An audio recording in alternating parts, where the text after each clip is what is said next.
is now 5 o'clock. I'd like to welcome everyone to the regular meeting of the Board of Trustees of the College of the Sequoias Community College District. Today is Monday, February 9th, and we have nothing to report as far as closed session reportable items. And I'd like to ask Trustee Lane to lead us in the Pledge of Allegiance. Please stand.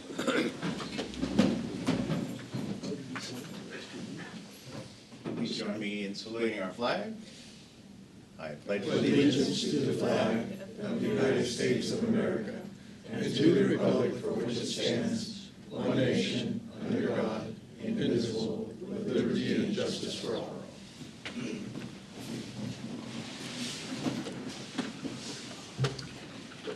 Okay. Next item, public comment. Per Board Policy 2350, any person may address the board at this time either on an agenda item or other matters of interest to the public that are within the subject matter jurisdiction of the board. A maximum of 5 minutes is allowed for each speaker, and a maximum time of 15 minutes per item unless otherwise extended by the board. At this time, I'd like to invite anyone who would like to make public comments concerning items on the agenda. Okay, I'd like to invite anyone who would like to make public comments concerning items not on the agenda. Thank you. Hi, Tracy Redden. I thought I'd come at this space instead of my space, since this is a little bit about CASAFA and a little bit about items on, off the agenda items. So I just want to start with Board Policy 2340. It states that agendas shall be developed by the COS president in consultation with the board president. I'm seeking clarification on how this process incorporates input from the full board, particularly given that questions about this procedure were raised last fall, and greater transparency around how agenda items and decisions are made would help ensure that all trustees have a voice in setting board priorities. Board Policy 2340 also states that agenda items submitted by board members of the public must be received by the office of the superintendent president no later than 4 p.m. on the 13th business day prior to a regularly scheduled meeting in order to comply with the Brown Act, so 13 days before the meeting. If members of the public are able to submit agenda items 13 business days in advance, it would seem reasonable that a request made by a trustee during a public board meeting, particularly one made nearly a month ago, would meet that threshold. However, the item requested by Trustee Diaz has not yet appeared on the agenda, and I respectfully request clarification on that process and the timeline for adding trustee requested items for future agendas. The agenda item Trustee Diaz requested focus on health care for part-time faculty. Looking into the state program that reimburses health care for part-time faculty would be a positive step, as it could benefit everyone and help retain strong instructors. That's my thoughts. Thank you.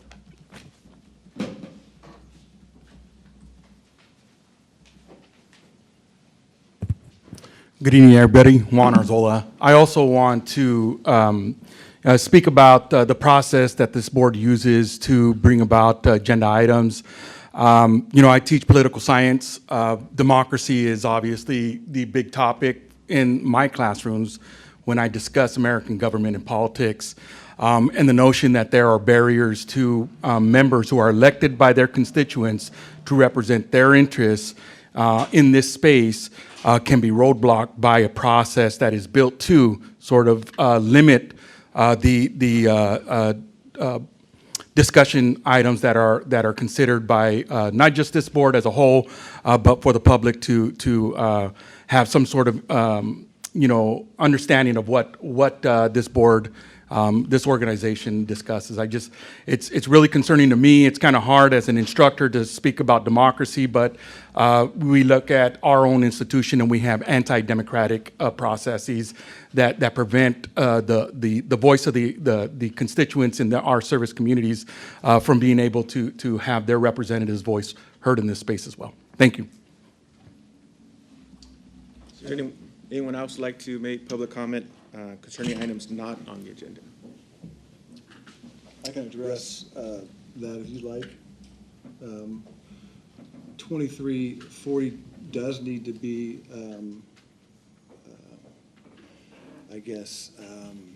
updated, and as you all know, we have a process for doing so. And I think, as you know, we're also probably a year behind. We will slip 2340 in as soon as possible. We have a draft of it that would allow any board member to provide a potential or a proposed action item. It would be heard following the regular action items, and the board can decide if they want to pursue, the full board can decide if they want to pursue that further. In the interim, I've asked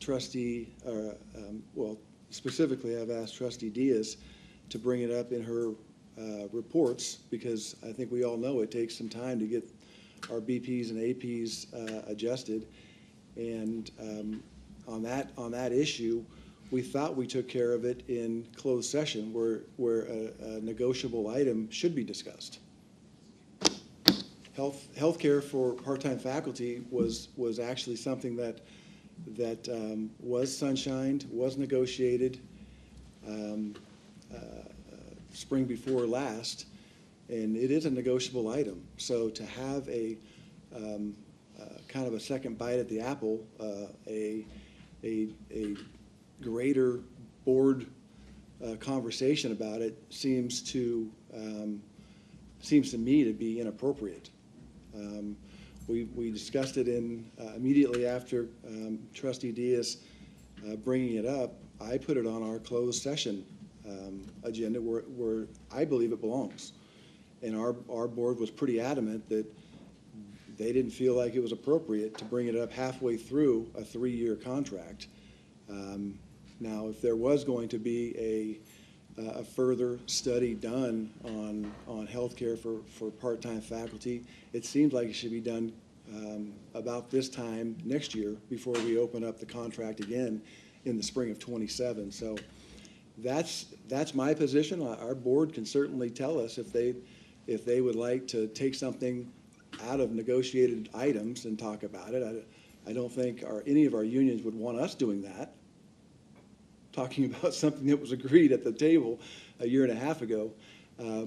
But we can certainly look at that. But in terms of the process, until 2340 comes through our regular process, I would encourage any of our trustees, including Trustee Diaz, to bring something up in their board reports, and the other board members can weigh in whether or not they want to hear that as well.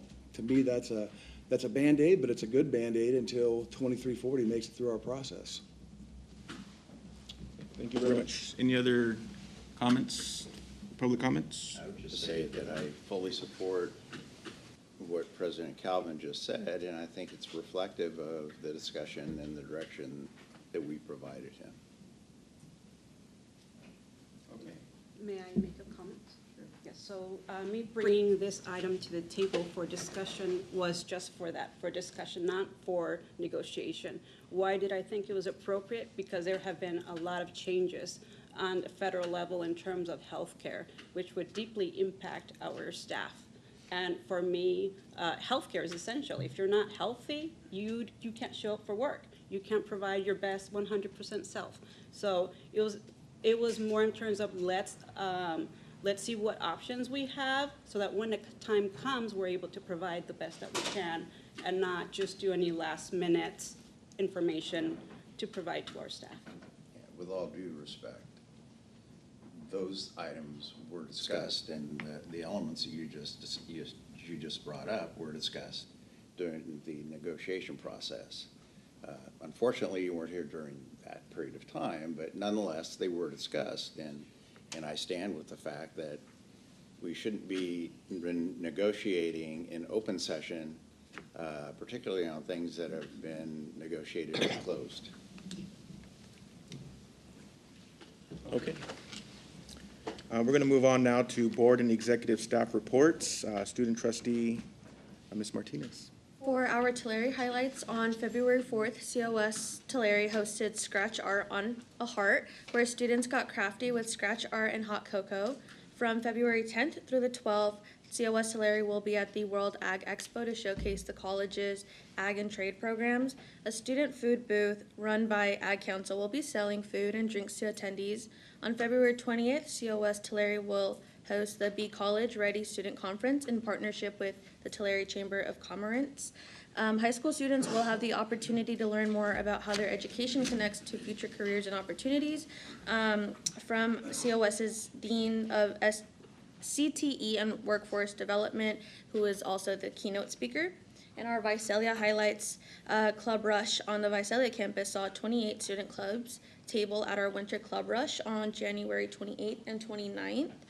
Hundreds of students enjoyed food vendors, COS department information, and the opportunity to join a student club. And our upcoming event, Giant Hearts Day, will be a 2-day event where we will have similar opportunities alongside DIY cookies, cards, and we will be passing out roses as well as bracelet making, and we will be giving out chocolate-covered strawberries to those who participate in the scavenger hunt. Thank you. Questions for trustee Martinez, student trustee Martinez? Okay, moving on to board reports. Trustee Sherman. Yeah, we had our first meeting of the President's Cup Golf Tournament, which is going to be April 24th at Valley Oaks this year because of renovation at the country club. And one other announcement, I'm going to retire from the board effective after the March board meeting. And that's my report. You, trustee Sherman. I'm going to go a little bit out of turn, but I know that was probably most likely a very difficult decision to make. I've always had a great deal of respect for you over the last maybe 20 years on the board, and then the years before that on the foundation, and always felt very comfortable coming to you for questions, and always appreciated your input on the board. And I want to say thank you for the years of service you've provided for the students and faculty and staff and administration. Thank you. Thank you. I'd like to now go to trustee Nunes. No report for me. Trustee Lane. I would say that after 30 years of service to College of Sequoias, I know that we'll have ample opportunity to more appropriately appreciate your time. But you've, I think, put in your time and enough time for 2 or 3 others as well. So public service is was well served by your time. Thank you. That's all I have. Trustee Diaz. So I join the rest of my board in thanking you for your service. You've done amazing things. You've been a great voice on this board. So retirement well earned. Thank you so much. Well, thank you. And let's see. So I want to start by thanking Kanetha for her assistance in taking care of all of the logistics in my recent trip to Sacramento. I had the opportunity to attend the latest California League of Community Colleges Trustee Conference in Sacramento.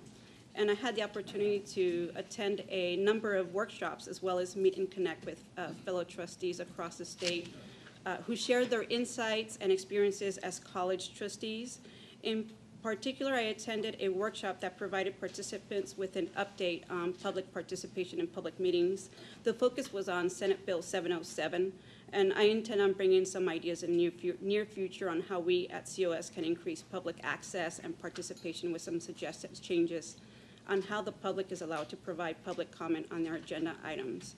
I truly appreciate attending these conferences as they help me with my development as a trustee, and I'm able to proudly represent COS.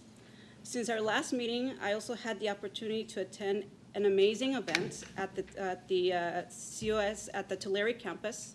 I attended a presentation by David Madero, a second-generation Mexican-American metal artist who shared information about his art. The presentation was very impactful for the 100 or so participants. These types of events can sometimes make an impact on someone's life, or at the very least, allow you to leave with inspiration. So I want to also thank those who put it together, including Professors Chris Huff, Allison Pala, and the Central Valley section of the American Welding Society Executive Board. I look forward to continuing to attend more of these type of presentations.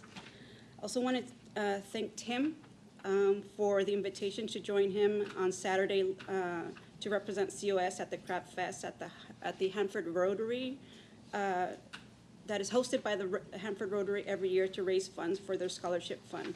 It was very nice. Let's see. I also want to thank and congratulate the staff and everyone involved in securing our 8-year accreditation for our college from the Accrediting Commission for Community and Junior Colleges known as the ACCJC. The dedication and commitment by all was reflected in the Commission's decision to reaffirm our 8-year accreditation. I also want to recognize the communication I recently received regarding the recent 2025 Student Support Services Survey Report. It was very interesting to see the responses to the challenges our students face, of those who participated and how their responses compared to previous year's results, specifically 2021 and 2023. There were a number of category notes, including concerns about financial aid, transportation, healthcare access, childcare, housing, food insecurity, balancing schoolwork and family, and others. Although it was highlighted that there were some incremental decreases in the percentages of some of the challenges students reported, I noticed that almost 1/3 of students noted balancing life, work, and family was a challenge. I appreciate how this survey has assisted our COS staff in helping students confront these challenges, and I would like to have this report presented to the board, perhaps at a future board meeting, and discuss how we could further reduce those numbers, the numbers of students facing these challenges. Perhaps one of the conversations we can have would be on transportation for our Kings County students. I want to take a moment to acknowledge the month of February as recognized as Black History Month. I would like to thank Dr. Kelvin for bringing last year's presentation. It is a month-long celebration where the amazing contributions of the African American community are highlighted and celebrated. Here at COS, we're very fortunate to have so many individuals and programs making a difference for our African American students and all others on a daily basis. Whether the leadership is in our administration, student services, or teaching, we are a better college because of their involvement in our mission to provide the best higher education possible. I hope that in the future years, we are able to bring forward more individuals, programs, and initiatives that we can recognize for the great achievements and contributions they have made for all of our students here at COS. And I hope that we as a board can have a discussion in the near future on my request to formally declare every February as Black History Month moving forward. And finally, I want to take a moment to express my genuine disappointment in my effort as a duly elected board trustee to bring items forward on our board agendas that have not been taken seriously. I was elected to represent my constituents in Ward 4 to the best of my ability. During my campaign, I was able to garner more support than my opponent to represent the residents of Ward 4 by sharing with them my vision and goals and priorities as their elected board trustee. During my campaign, and since I was elected trustee, I have shared the priorities of my community. Last year in April, we had a meeting where we initially discussed a way for trustees to bring items forward. At the meeting, it was noted that by the end of the year, there would be a process for trustees to bring items forward to board consideration. Fortunately, as of today, that has not been completed, and there has been no update. Given the fact that the process for trustees to agendize items was not completed, I last month submitted to the board chair and superintendent 2 memorandums, making my request for items that I wanted brought to the board. Given no process noted for trustees, I used the existing process available to the public as my guide. I'm very disappointed and disillusioned that what I offered was not included in this month's agenda, and there is no clear path on when it will be. I will continue shooting out emails every month until they're addressed, or continue to use my time during my trustee report to use my voice for my community. Thank you for the opportunity to report these items. I also would like to share that I attended the conference by the league up in Sacramento, effective trusteeship and board chair workshops. During that conference, I attended the Brown Act session, roles and responsibilities of trustees, accreditation and transition, ethics and practice, sessions on diversity, equity, inclusion, accessibility, effective governance of trustees, and action guides using artificial intelligence, and then board and CEO relationships. And I do take it very seriously, being up to date, what's important for this board. One of the big messages that I draw to is that none of us as an individual have a voice, it's collectively. So this board should be speaking as one voice, not individual voices. With that said, I actually want to take a moment and ask for a moment of silence for admired educator and community activist in the Central Valley, Celia Maldonado Arroyo, who after 10 years retired from the position of Associate Dean from the EOPS, Extended Opportunity Programs and Services here at COS. She worked nearly 30 years in the community college setting, so I just wanted to take a moment.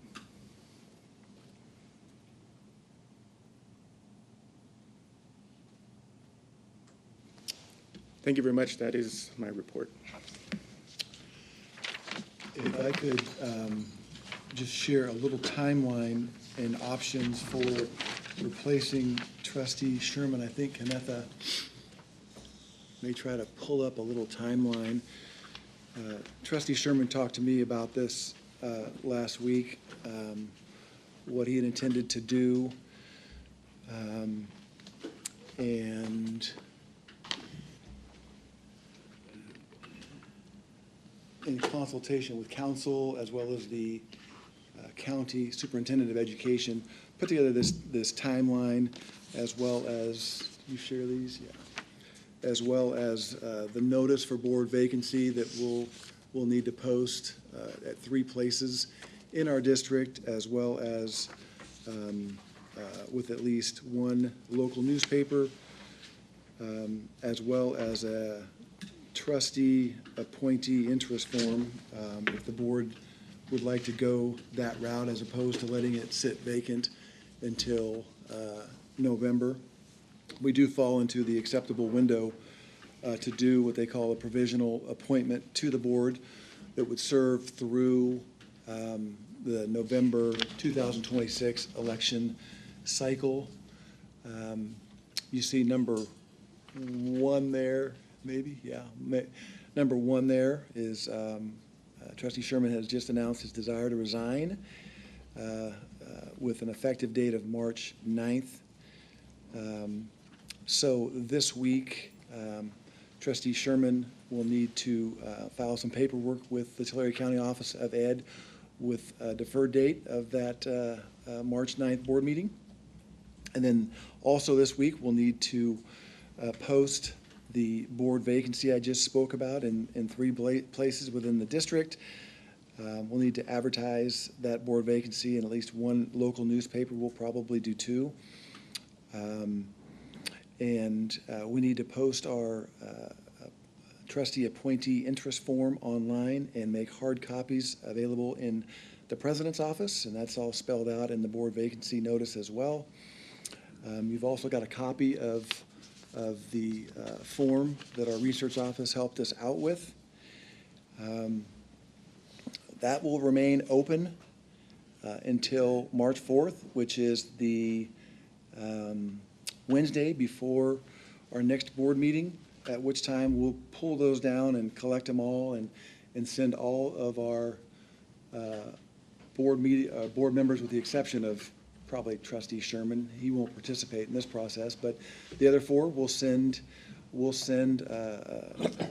any and all interest forms that we get on March 5th, which is a Thursday. I'll send out an email to each one of the people that respond, tell them a little bit about the district, and invite them to Monday the 9th meeting, and tell them that they'll be given 5 minutes to address the board, introduce themselves, talk about their experience and or their interest in the position.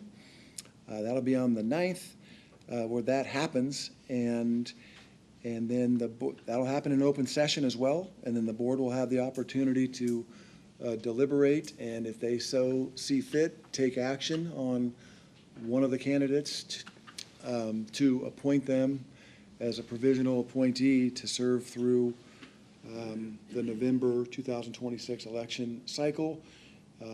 If that in fact happens, we also have to post a notice of provisional appointment within 10 days at, again, the 3 sites, as well as at least 1 local newspaper. So what you have there is that timeline in writing, the notice of board vacancy that would be posted online, or excuse me, with a newspaper, as well as at 3 sites, as well as the appointee interest form that'll be online as of tomorrow, if you guys give me that direction, as well as hard copies in our president's office. Happy to answer any questions about that process. Sounds like I've caused you a lot of extra work, but I don't mind you doing it. Hey, after 30 years, 10 on the foundation board and 20 here, I think you've earned it, so I'm not gonna have sour grapes about it.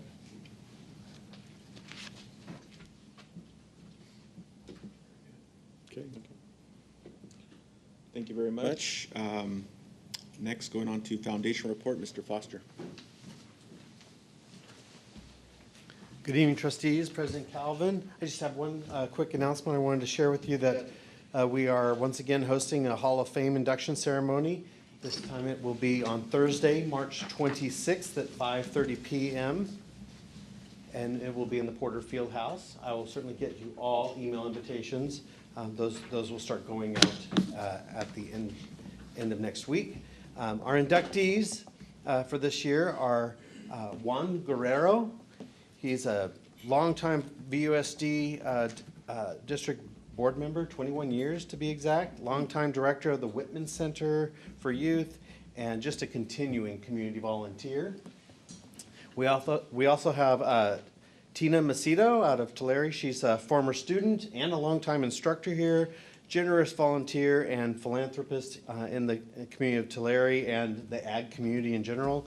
And she was also previously the Tulare Woman of the Year.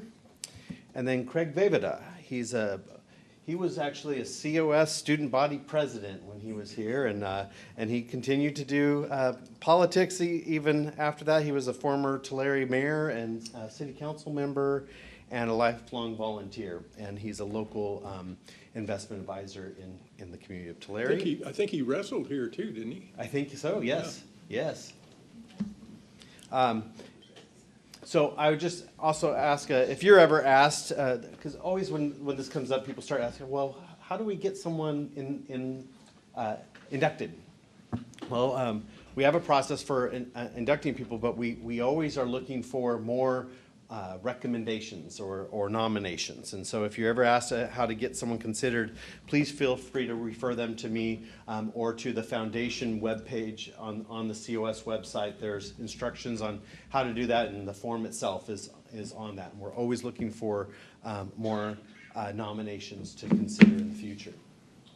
Okay, that's all I have. Questions for Mr. Foster? Thank you very much for your report. Next, accreditation report, Dr. Calvin. The accreditation report, well, we've got some good news, and Trustee Diaz shared as well. Reaffirmation for 8 years, the most that we can get, and it came with accommodation. They commended the institution for its unwavering commitment to and execution of continuous improvement to drive equitable student success, characterized by well-defined, documented, integrated, and current planning and governance processes that ensure participation from all constituents. This is like the longest sentence in the history of the ACCJC. Anyway, you get the idea. That poster right there. So nice to have them recognize that, and nice to have them reaffirm us for 8 years. Want to publicly congratulate Dr. Lucerna, who was here as our ALO, Dr. Wilcoxon, who picked up the ball, and then Dr. Sarah Harris for being a co-chair of the accreditation work group and seeing this through to the end, as well as the probably 100 employees that chipped in on either the ICER and or participated in the documentation gathering and or participated in the interviews when they were here in September. It really did take the whole village to bring this across the finish line. But pretty dang cool after our history with the accrediting body to get a 7-year reaffirmation back in 2018. At the time was the longest possible, and then get another 8 years this time around. So 15 straight years without a blemish. Pretty neat. So thank you to everybody involved. It really was good news last week.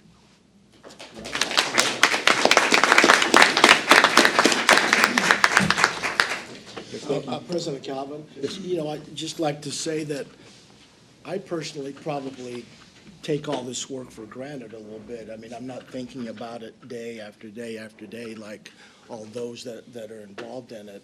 But as I sit back and think about it, I recall the last time that this didn't go so well. Time before that. The last The time it went before, great. no, the last time it didn't go well. Oh, yeah. Was, I don't know how many years ago. but, 2012. I remember getting. September 17, 2012 at 3:30. I remember getting a phone call as I was driving to the airport in San Jose from then President Stan Carrizosa, letting us know kind of what was going on, and it was not a good time.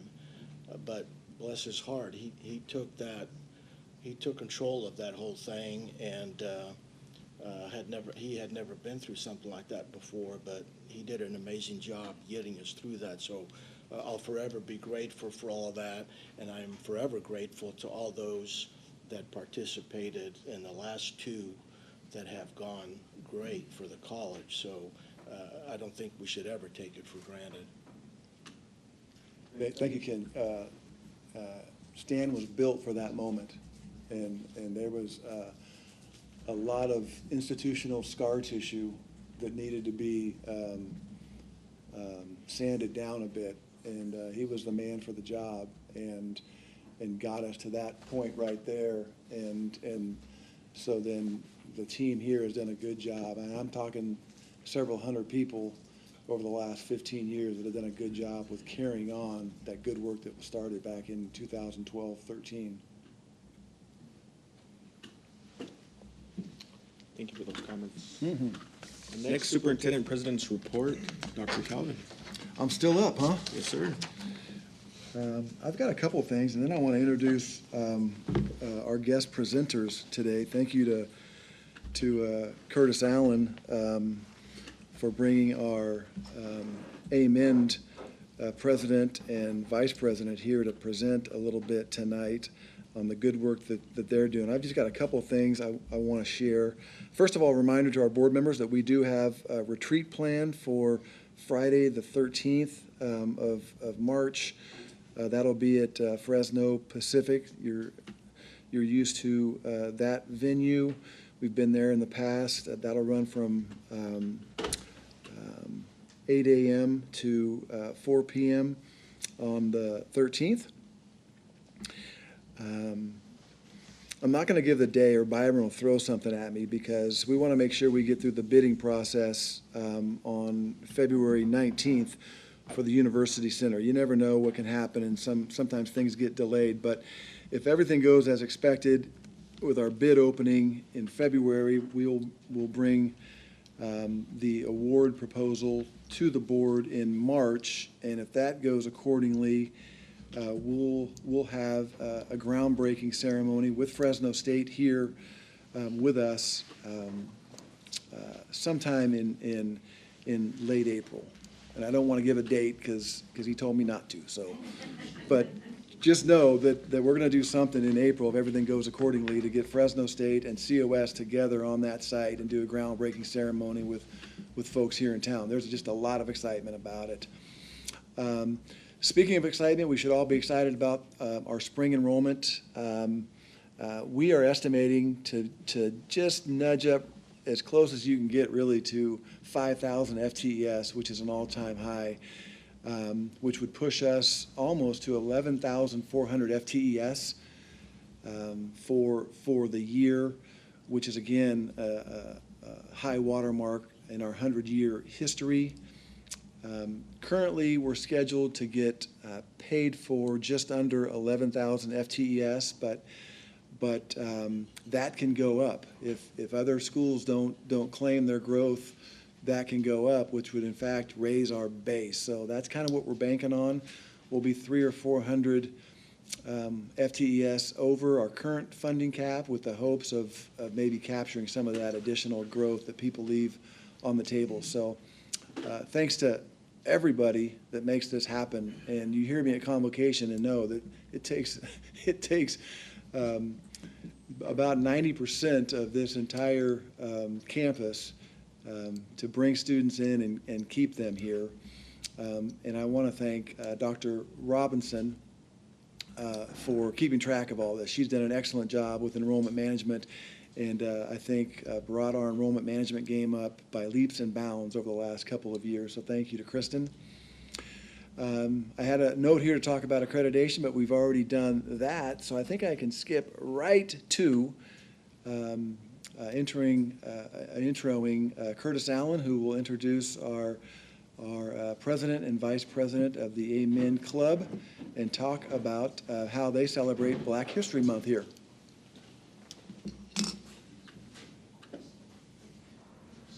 Coach Allen was also the high school coach of the year in this region for everything he did at Redwood High School this year. Great job, Coach. Appreciate those kind words. That's my alma mater, so I had to go do that one. Well, first of all, thank you, board and Dr. Calvin, for all your support of African-American students and instructors and administrators on this campus. So a lot of places aren't so lucky like we are. So we really appreciate you. Thank you for all you do for us. You let everybody have a voice, and I think that's important, right? And so for me, I'm introduce Jalen Wilkerson, who is our vice president, and Tevin Howerton is our president. And Tevin is from Vegas, and Jalen went to Redwood High School, my alma mater. So I would, first thing I'd like to thank is just, guys, Black history is something that, you know, we look at, and as a African-American person, I look at it as an opportunity to educate people on the history if you don't really know the history, right? And so it took me a while to actually know the history, because it's not always there in the books, right? So you got to dig and really look and search and understand Black history is really just American history, it's world history.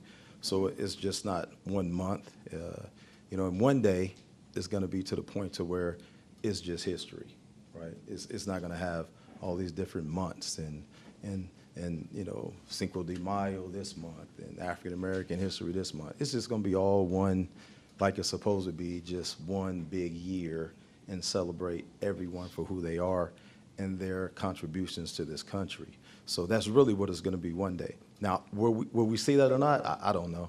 I don't know. But we're working on it. And the only thing you can do is really work on where you are. And that's why I really appreciate College of Sequoias, because we work on it, right? My job is only at 2 other places in this entire state, right? So I believe that we are, we put our money, sort of say where our mouth is. So I appreciate you for that, okay? And so I'll let my guys come up and talk to you guys a little bit about what Black History Month means to them. And Jalen and Tevin, come on up.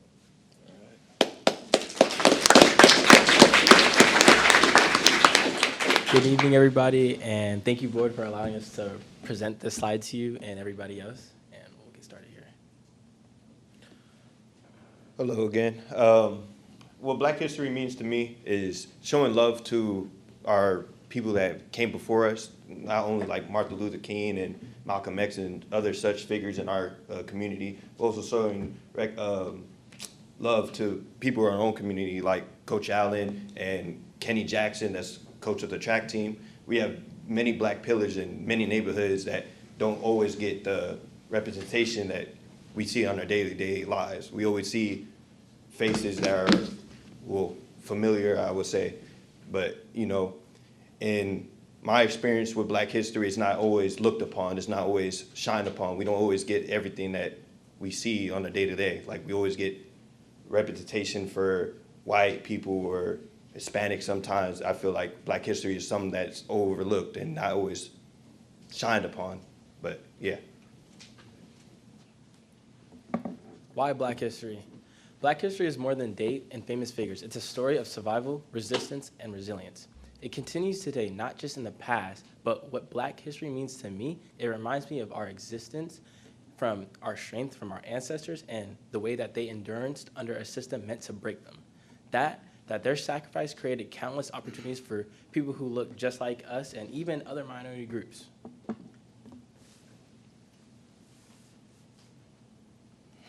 I mean, for me, being Black in just in Visalia alone, I feel like an outcast almost. It's not as many of us here, but I would say as my experience here, it's been almost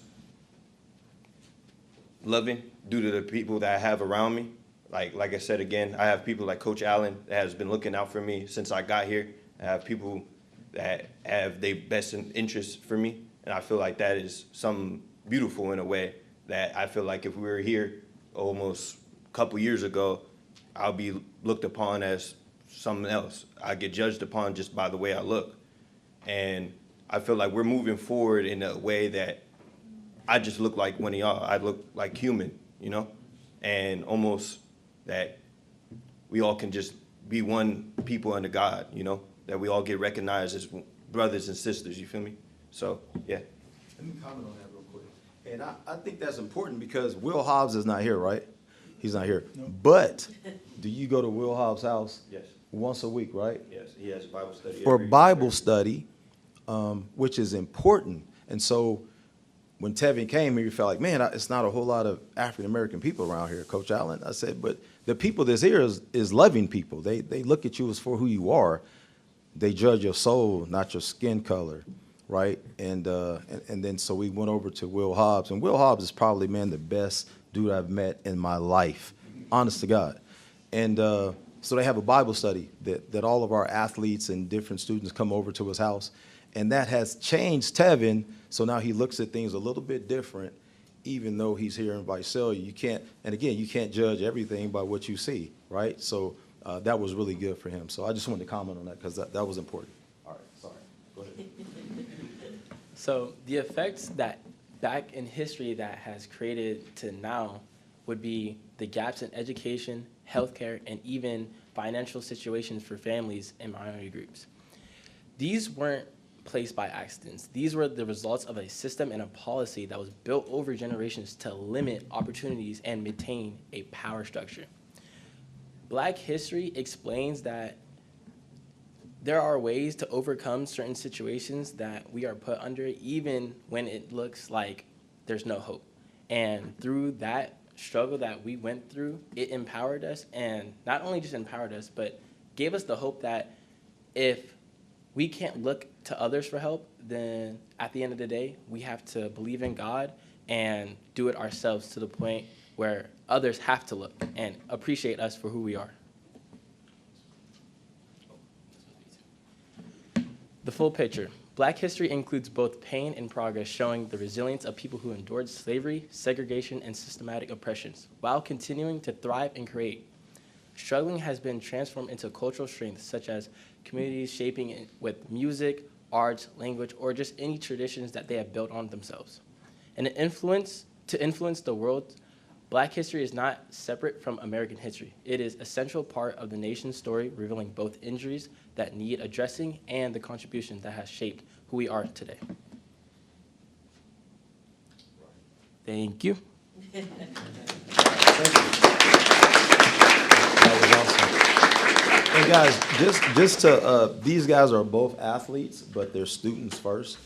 All of our presidents and vice president who has come before these young men has went on to college and continue to do great things. So I just want you to understand that these guys are really good people, right? And they are leading our African-American students on this campus by example in the classroom and out of the classroom. So thank you for having us. Yes. Throughout the month of February, you guys are going to be out in the quad with some fun games, maybe some food opportunities, things like that. celebrate Black History Month, and then in March, you take a team down to the Amen Conference, Yes. right? Yes. And will these guys be two of the people on Oh, yeah. the game show? Oh, yeah. You got some They- big shoes to Yeah, fill, fellas. yeah. You had some dudes come before you now. Yeah, we did. We really did. So we will be, just like, as Dr. Calvin said, we'll be out here every Wednesday from like 10 to like 1. And it's just about educating everyone on African-American history and just kind of spreading the word, trying to give some instructions and some ideas of, where kind of the history comes from and what we're doing. And on this campus, to just have a presence. And then in March, we will go down the 5th and 6th to our men conference down in Long Beach. And that's a fun event. And it's probably 2,000 people from California. Now we have different chapters. And we were one of the first chapters here on this campus to have an Amen chapter. So, and that's because of Dr. Calvin. And we have kept that going. And they give out money. Last year we had guys get money. The year before we have guys get scholarships, and so they give them $4,000, $3,000 for their money to go on and help them through college. And I think that's important, and it just helps us to go see presidents and doctors and educators that has similar goals and is like-minded for our students. So it's a wonderful event, and we really appreciate College Scores letting us go down and make that happen for our students. Thank you. Thank you, guys. One second. Yes, sir. I was going Sorry. to open up to the board. Sorry, Any Ken. questions? Sure. Curtis, I'd like to, Curtis and Jalen and Tevin, I'd like to thank you and congratulate you for the work that you do and the administration for the support unequivocal support that they provide. I know that this is not an easy time for Black history advocates and the work that you do. Unfortunately, we have an administration that would just as soon not talk about this. And I'm not talking about this administration, but you know what I'm talking about. Thanks for that clarification. Pardon me? Thanks for that clarification. Yeah. So I know that, and I say this with all due respect to everything that you and all your students do for the college, the community, and the whole area. Thank you. So I'm proud of that. Thank you. Appreciate that. It only happens when you have people like yourselves and Dr. Calvin and Jessica Morrison who go find money so we can go do things. It only happens. It only happens because of that. So I appreciate you guys very much. Thank you. Any other comments from the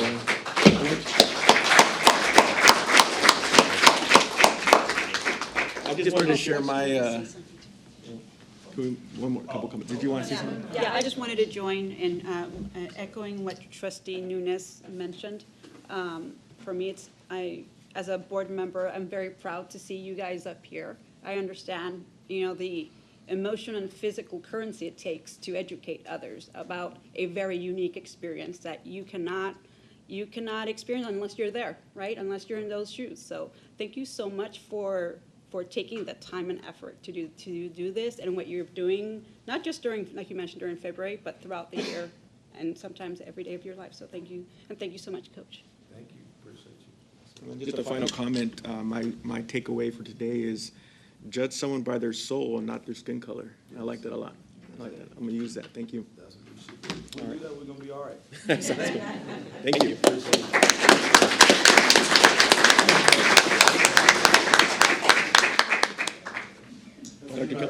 Okay. We're going to move on to item 7, reports, starting with the Academic Senate President's Report. Dr. Arzola.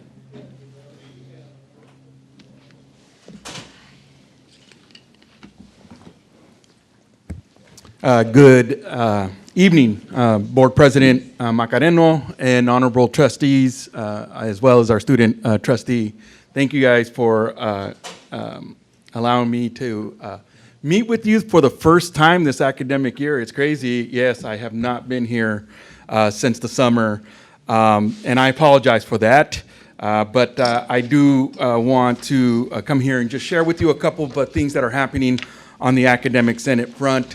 If you may have recalled recalled that the Academic Senate was dealing with a constitutional crisis with respect to an amendment that was adopted or thought we adopted back in 2023.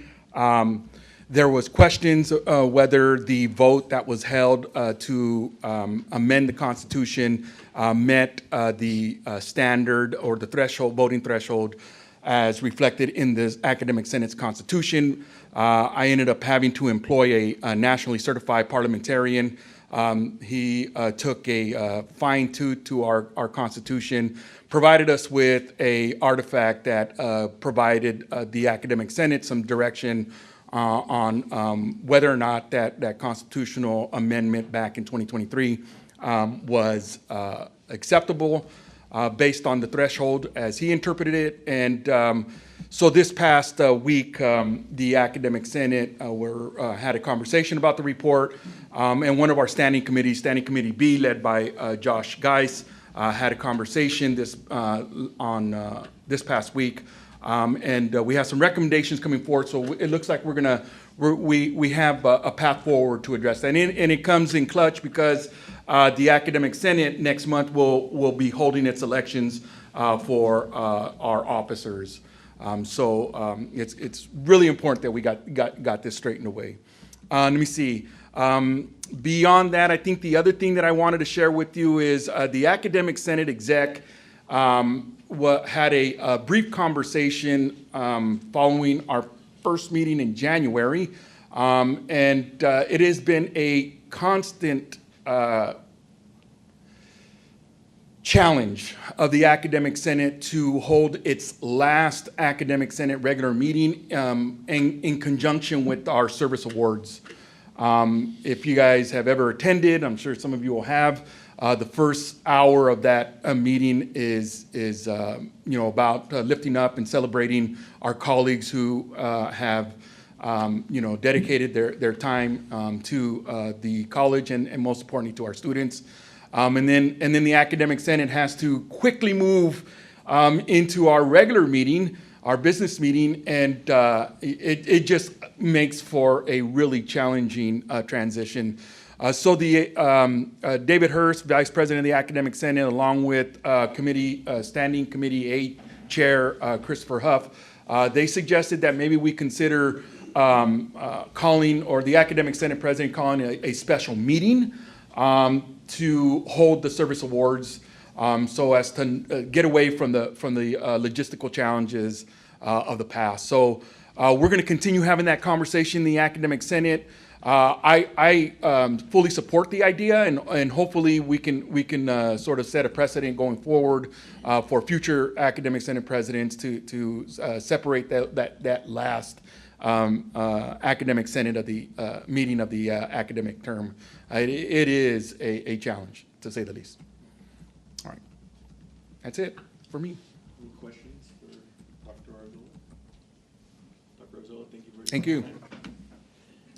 Next, I'd like to invite Ms. Redden for the Costas President's update, report and update.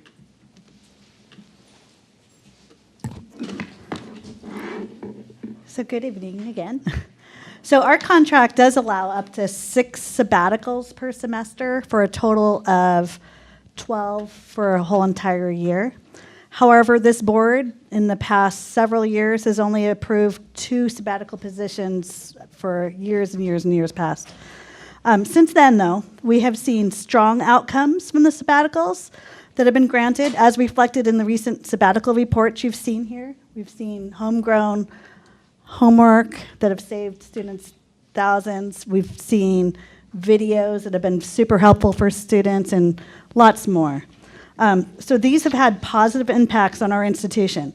They support professional growth, innovation, and long-term benefits for students and the college as a whole.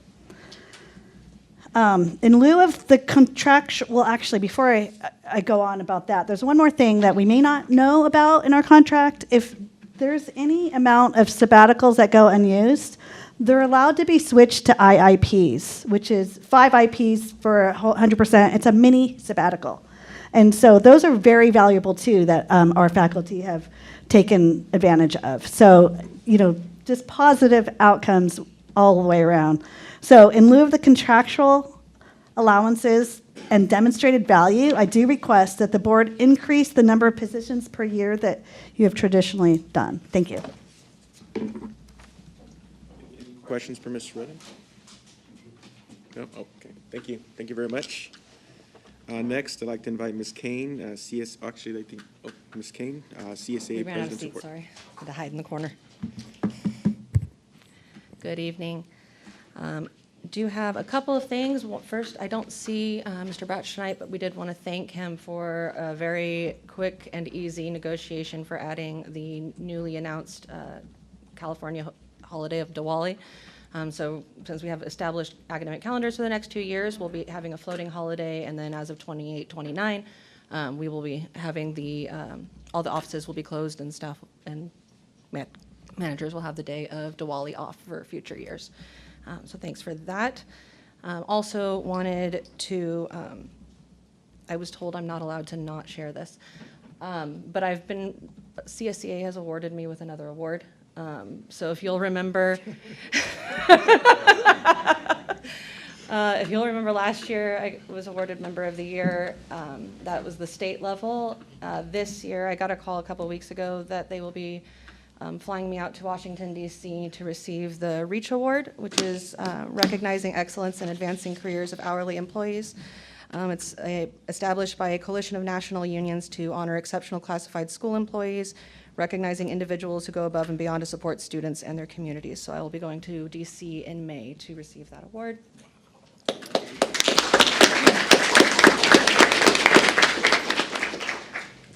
Thank you very much. And then I do have 2 items that are kind of the same item, but given some of the conversation had earlier in the meeting, I did want to give a disclaimer before I mention these items that CSEA doesn't perceive discussing the logistics of items that are negotiable to be the same as negotiating.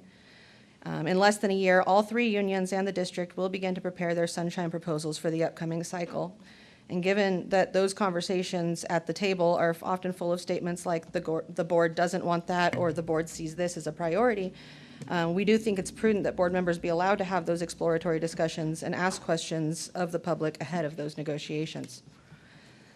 That being said, we have reached out to several school board members and trustees from other California districts, and does seem to be a universal agreement, more or less, that any board member can place an item on any board agenda through the board's clerk and/or president. That president may choose to move an item to information rather than action, or move it to a different meeting. But the superintendent would have no say, and the other board members, unless there's some kind of logistical or legal issue, generally should be supportive of that open conversation. Lack of and failing to do so does give an open public appearance as an attempt to close ranks and silence differing voices. And whether that's the actual attempt or intent here, it doesn't go unnoticed that the trustee being silenced is someone that was deliberately voted in by the unions. And we would love to see a willingness for more open discussion and transparency about how the board agenda is assembled moving forward. I did note the comment about the BP moving forward, so hopefully that will be approved soon. And then, as you can see from my shirt, as well as my colleagues here, I am going to use my CSEA report tonight to speak on behalf of CASAFA and to underscore the need for health coverage in today's day and age. Adjunct faculty work part-time at COS for a wide range of reasons, and while it is true that some may just want a side gig as they slow down or retire, many are combining part-time loads at multiple districts to make ends meet. Some face health challenges that prevent them from being able to work a full schedule and maintain their quality of life. And some have just accepted part-time work while they are actively seeking full-time positions and taking on other side gigs to pay their bills. I have heard sweeping generalizations to the effect of part-time employees being like a revolving door, implying a lack of commitment or desired longevity. But the truth is that we have employees that have worked part-time for years, loyally serving COS just as any full-time employee would. And if we can provide an added level of dignity to the lives of those teaching COS students without a significant burden to our district, it seems like a no-brainer to do so. So I do encourage you to hear out my CASAFA siblings as we head towards negotiations next spring. Thank you. Thank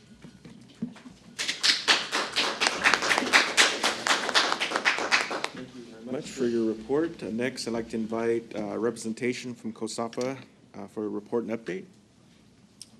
Charles Slack. Good evening, everyone. Charles Slatt. I am the Secretary Treasurer of COSAFA, the part-time faculty union here. I've been teaching here for 10 years now. I've been on campus for 13, I believe now, I think. So a few updates that I have for you guys. I'm sure you guys know of one coming up, which I'll end with. But I do want to talk about a lot of changes that have been happening as well. I want to commend Dr. Robinson and Dr. Wilcoxon for a very big change that we've been doing lately with our part-time scheduling process. This is like turning a battleship in the ocean kind of thing, and I want to commend our collaborative efforts in this. This has been something that's been on our agenda for a long time, discussing different things when it comes to scheduling and talking about the consistency, sometimes not the consistency that comes through. So we tried a new process for the fall of 2026, and this last month and a half has been fun. But I feel very, very strongly about this, and the process is in the right direction. I really want to, again, offer my commendation from a SAFA perspective of how well this is looking to work. I think this is going to set up something really well for the future. So that is something I want to start off with. Another thing I want to start off with is to thank all the board members and thank Sherman for his time, Trustee Sherman, on your retirement. Good service to the district as well. I've seen a lot of things change over my time here, and it's nice to see the continuity that we have had. So it's nice to have that community here, and I want to thank you guys for the opportunity, because we're also trying to institutionalize a more consistent report since our academic senate president, Juan Arzola, this is our first academic year presentation that we're able to give. On our side, it's logistics, so we're trying to iron that out, and I'm hoping to do it more consistently now. So that is something. Part of that is the scheduling. My class gets out at 5, and I'm able to come right downstairs. So, and I also want to end our report tonight talking about the faculty healthcare issue. I want to thank significant thanks to our colleagues here showing our support and solidarity in this movement. This is something that has been a recent development that started in 2023 when we found out from the chancellor's office that they are offering the healthcare with parameters to certain qualifying part-time faculty. We approached the district was open for a conversation to start during negotiations. So we put it on hold for a year, waited to negotiations happened. It was no, and that was it. So that was where it was at. When we had a new trustee, Ms. Diaz, get elected, she approached us with this idea of what are some of these things, and because of the context of where this is coming from, we were illustrative of this program that has been expanded from the state chancellor's office, where most of the districts in the state of California do participate in this process. So with that intent, Ms. Diaz illustrated her desire to have an exploratory conversation about this, and we were going to do our end of our exploratory conversation with our members to discuss. We were expecting an agenda item this month, so we solicited feedback with some of our part-time members to see what we're looking for, right? Knowing that not everybody's going to qualify for it, but we want to see if we can make impactful changes that can impact our members' lives. And we had a few responses. I do want to share a couple, but I do want to give the responses to the trustees as well. But I do want to read a couple that kind of highlight some of the challenges that we face. The first one, I support Trustee Diaz's request to consider a healthcare program for part-time faculty at COS. Having affordable health insurance from COS would be extremely beneficial for myself and my family. My husband's job does not offer health insurance, and it makes it very difficult when you have some health issues, as I do. Medical bills for tests and visits add up very quickly. It has been financially and emotionally stressful at times. Having affordable health insurance from COS would really alleviate some of the stressful financial and emotional burden. It is very important for myself and my family to have affordable insurance in case of the emergency, illness, and preventive care.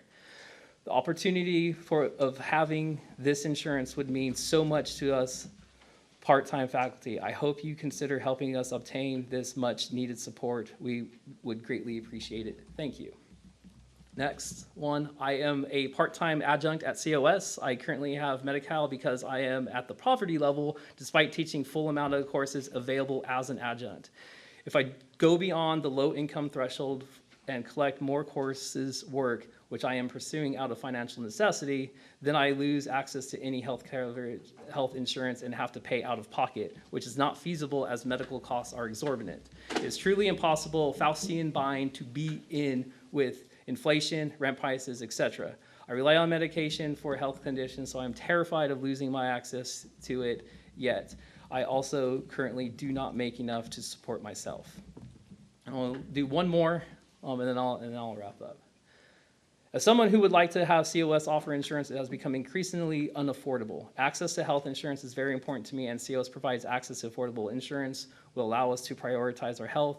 I have been employed with COS for 4 years, adjunct 23 hours a week, and having health insurance would benefit not just employees, but also the college. When employees do not have adequate health insurance access, they forego preventative measures due to cost. Eventually, an employee may have to take extra time off to deal with long-term illness that could have been prevented had they had insurance. Having coverage for preventative measures leads to healthier employees who may take less time off. As a result, having insurance improves morale because employees will be less concerned about their health and their family's health. And COS will have happier employees who are not mentally stressed due to health concerns and medical bills. We received a total of about 15 responses back on our survey for it. They all kind of relate to that about it. Some of them say that they already have health insurance, they wouldn't qualify for it, but they are in support of it. And I want to just extend the opportunity that Ms. Diaz brought to us to really explore this. Like, I want to reiterate that this is not an attempt to renegotiate this aspect at the time, but it's to show that we want to work together to see if this is something that is feasible and to have our end to do some research as well as Diaz's priority to see if this is something that is feasible for the district as well. Thank you. Thank you very much for your report. Moving on to item 8, information. Dr. Wilcoxon, loan roll justification report, spring 2026.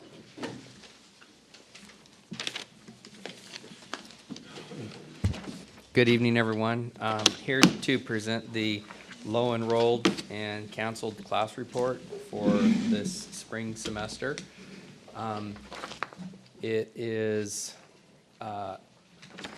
It's unfortunate in my mind because our cutoff for having classes on our low enrolled list is 20. And I mean, it is what it is, but we have a whole gob of classes that are at 19 or in the high teens. And I'm like, ugh. So if we had excluded those, the list would be even shorter. It's a little bit longer than the fall semester, but I would say it's not significantly longer. And then as you can see on the far right-hand side are our primary justifications for why we are running those courses lower than desired, if you will. I'm gonna scroll down through that. So if there's any questions, and again, you can see a lot of them are in the mid to high teens. And then for various reasons, we have some that they're just lower. We can't pull the rug out from underneath our students, and that's why I think that's, I mean, you can see again, but that's a lot of the rationale behind some of these. You have students that are in second or third semester of a sequence or series, and you can't really cancel classes that would stop them from continuing their education. So those are some of the other reasons. Again, they vary. If there's any questions in particular, I'd be happy to answer. Jesse, I'm sorry, go ahead. Can you share with us the formula that you use to bring to, is it under 19 and under, or what Basically, is? for low enrolled courses, it's anything for a lecture class that doesn't have a lab component, it's 20 or less goes on the report. And then if it has a lab component, then it's 15 or less. And that's what goes on here. And then any classes that were just straight up canceled because, let's say we couldn't find a good enough justification, not required for graduation, or any other number of reasons, and it's at 9, 10, it's just not gonna cut it. And I will tell you that the deans are very diligent about, with the help of Dr. Robinson, investigating those specific classes. Believe it or not, it's very time consuming, but to pull all the students in the class to identify how many students are gonna be impacted and to what degree. So if you run a class of 10 and you have 9 students that have only completed 20 units, chances are pretty good that they have other classes they could enroll in. So all those factors are considered. Location is also another big one. Tulare, Visalia, Hanford, definitely a big factor. Depending on the situation and enrollment, sometimes we have to just let some of those other classes go a little bit more than we would like. But again, it's just because we can't pull the rug out from Hanford students, for example. So those are our standard cutoffs, 15 and 20. And then canceled, it just kind of depends situationally.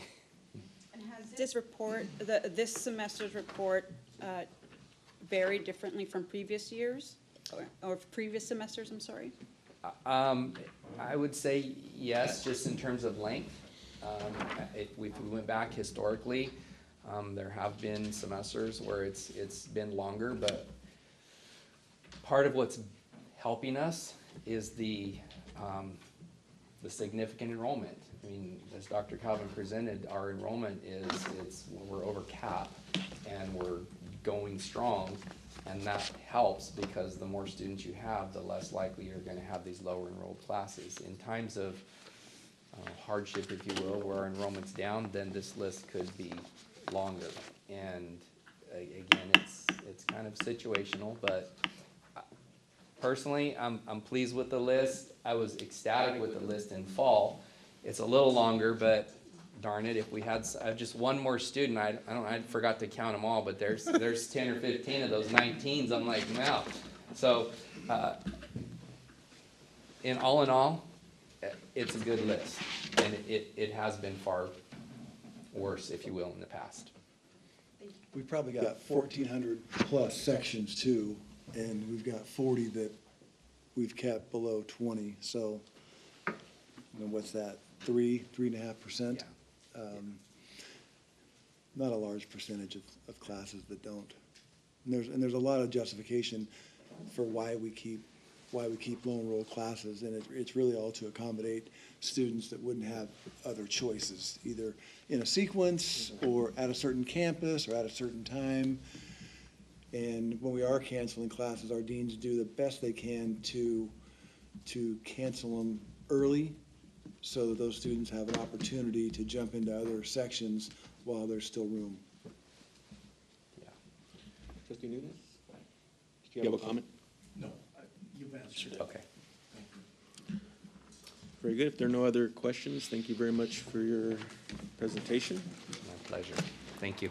Next, I'd like to invite Mr. Perez, second quarter update, budget accountability and financial report. Perfect. Good evening, Board.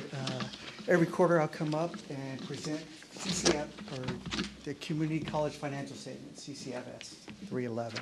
So the report you're seeing tonight is from December 31st, 2025.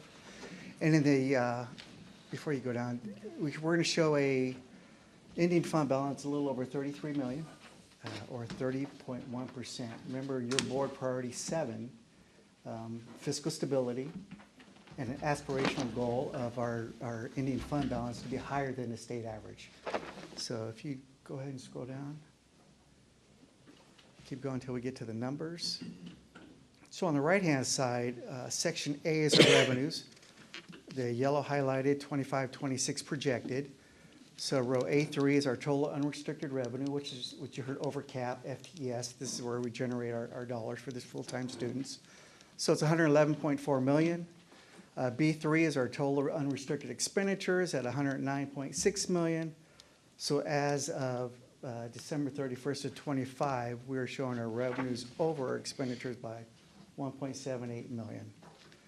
Then if you look at row D, our fund balance beginning that ended June 30th of last year was 31.3 million. Then the state does a little adjustment. They took back 84,000 from us. They didn't have enough money to pay some mandated claims, so they just reduced it. So our adjusted fund balance beginning is 31.2. So we're taking 31.2, which is on row D2, and looking at row C, 1.78 million. Add those two together, we're showing a fund balance as of December 31st, ending fund balance of 33 million, or 30.1%. And if you scroll down a little more, Kennetha. And then on the left-hand side, our adopted budget, what we took to you in September for approval, 111.2 million. And if you go over to the right, second column is our current budget. So we're at a 111.4, increased 200,000. And then J3, our expenditures, 109.3, and our expenditures are up 109.6. Basically, what I'm kind of showing you is row K. We show the board September, our adopted budget as a 1.9. We're showing right now as a 1.7 as of December. Again, we'll show a little over 30% fund balance there. And of course, there's no negotiations going on right now, so the question of any settlement of employee contracts, no. Any audit findings, you saw the audit last month, good audit, so that's no. Any fiscal problems this year or next year, we don't anticipate any, so it's no and no.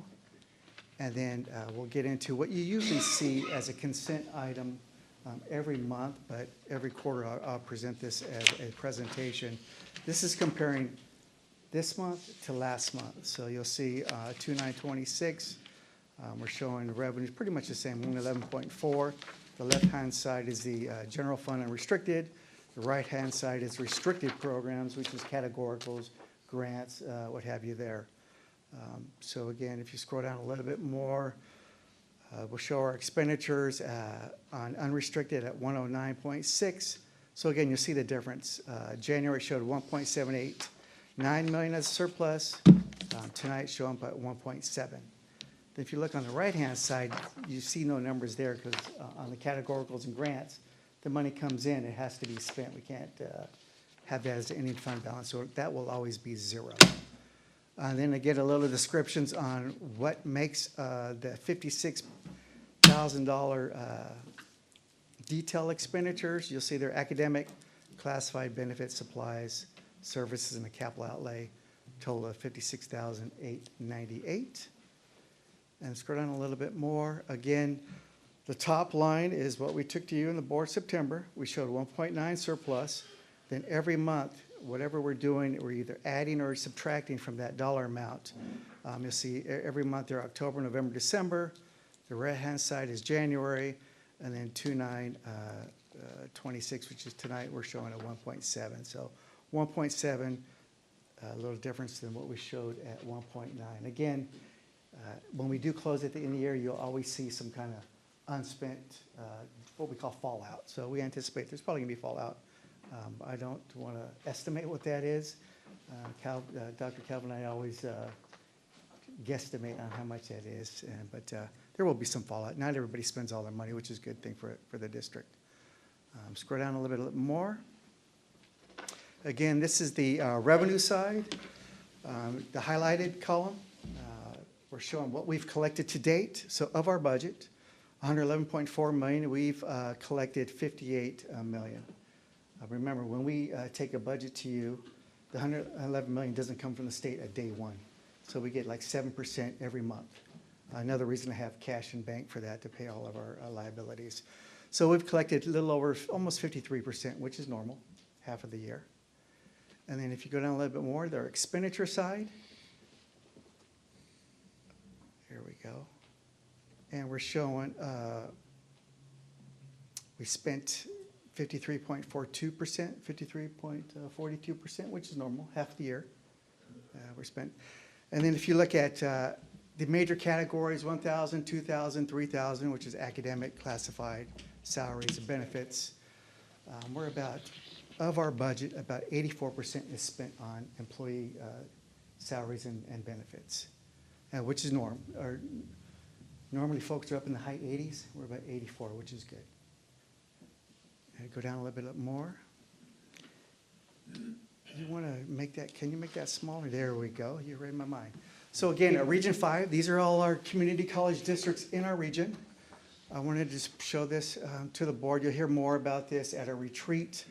Again, this is our fund balance reserve.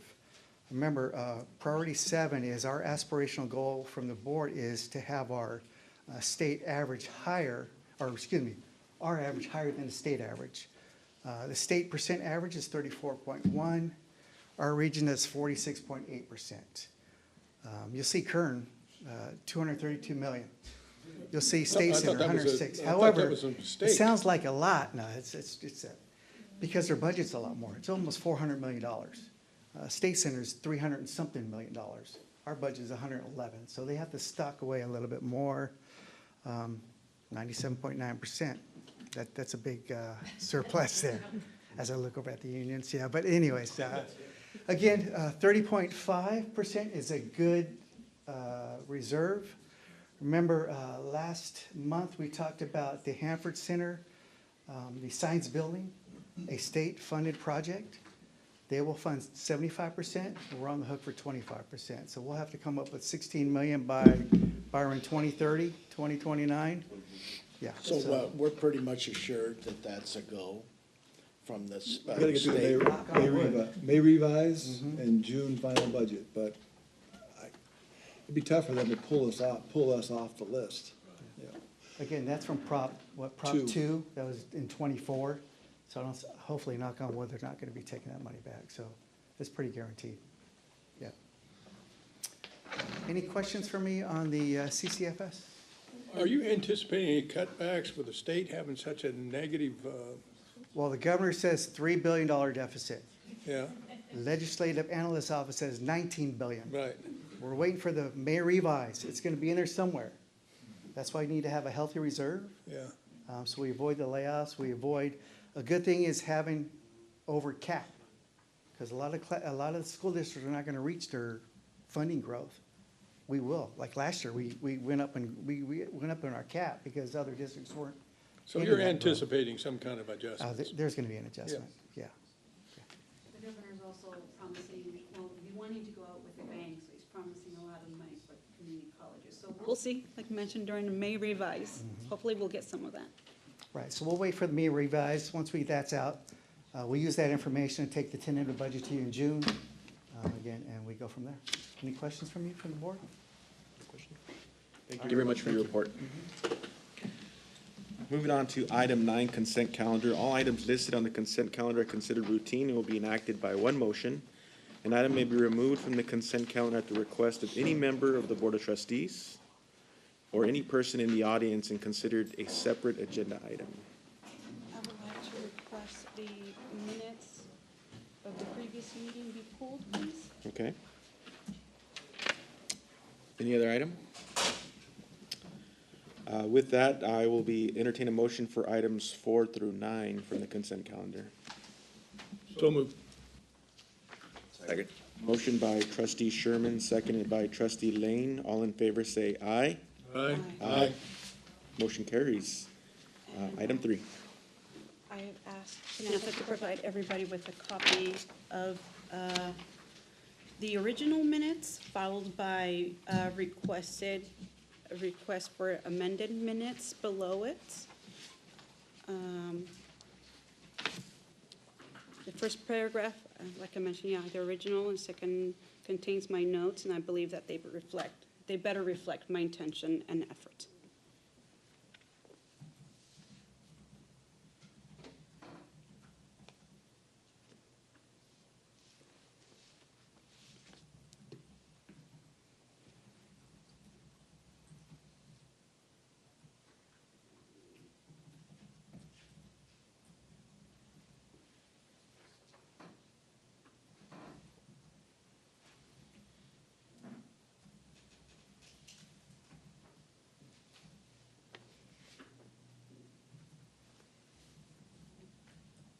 Are maybe you said this and I just missed it. Are the items in blue the additions, changes, or? Yes, suggested amendments.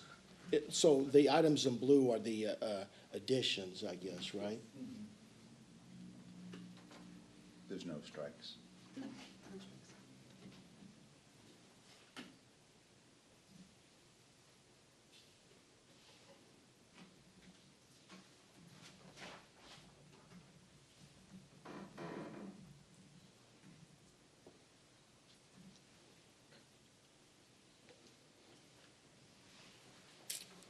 Does everyone have the chance to review?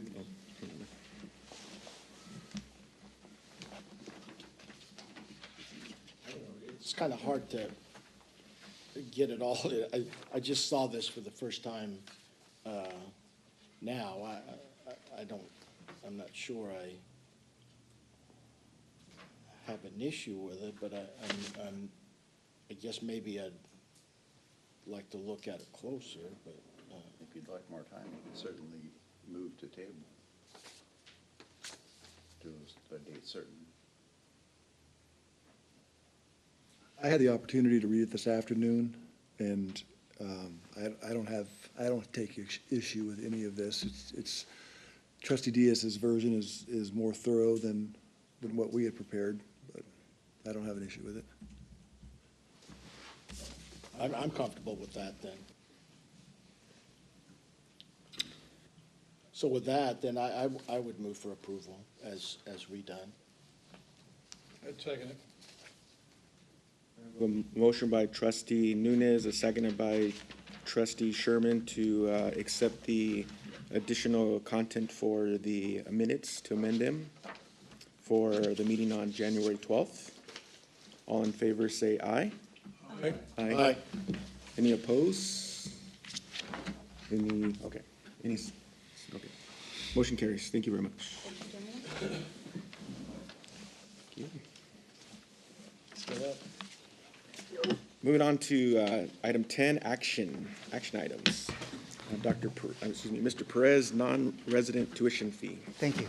So every time about this year, Chancellor's Office requires us as a district to set our non-resident tuition fee, which is those folks are either international students or students have not established residency in California. Just a reminder to the board, you adopted a 5-year implementation plan on March 11th of 2024. If you scroll down a little bit, Kennetha, basically we get 8 options to pick our tuition. The first one was A1. It's either $377, and this is on top of the $46 per unit that current in-state folks pay, or the state average, which is $409. $377 or $409. We chose to take other fee that is gradual increase. We thought that increase of $377 or $409 was way too much for our students. So if you scroll down a little bit more, so here is our plan. This year it's $300.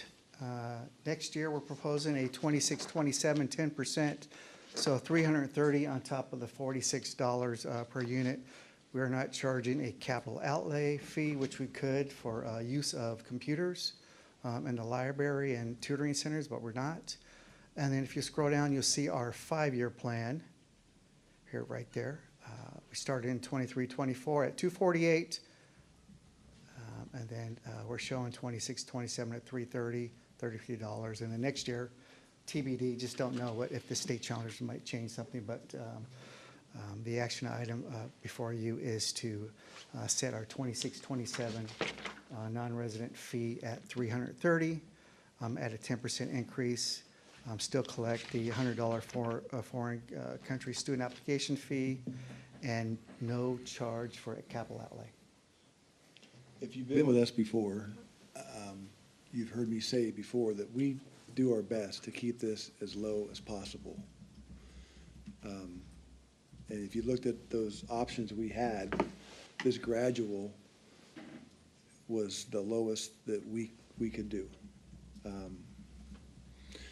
I think the state, they want to make sure that students whose family paid taxes here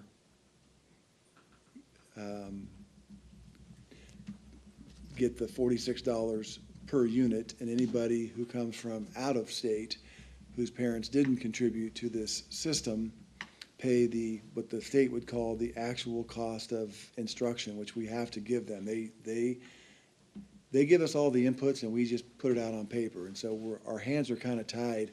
I still feel like 300 right now this year, 330 next year, when you also have to add in the regular state tax or state fee of $46 a unit.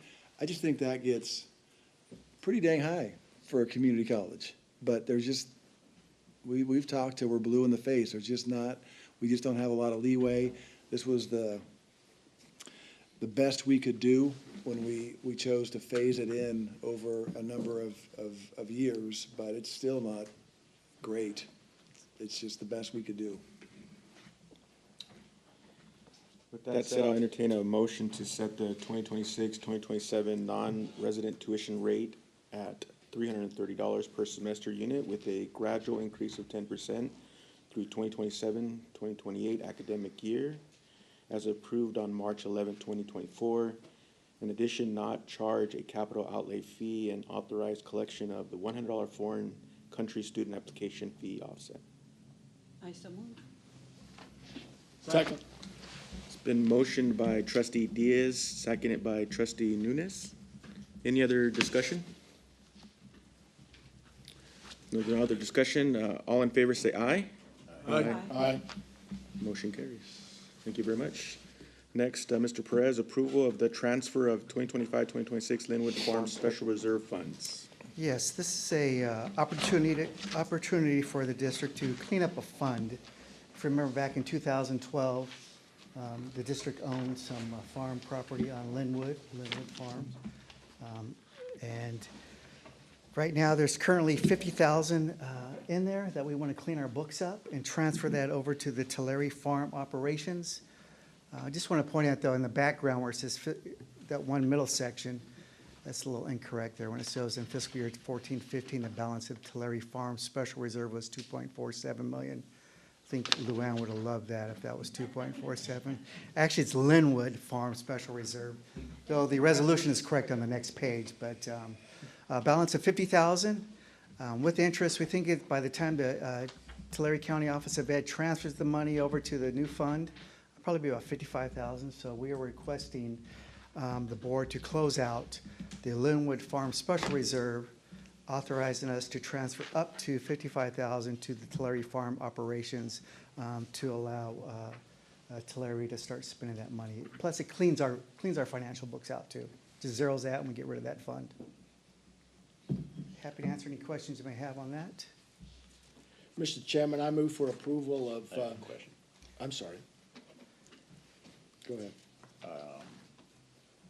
Can you explain a little bit more about the,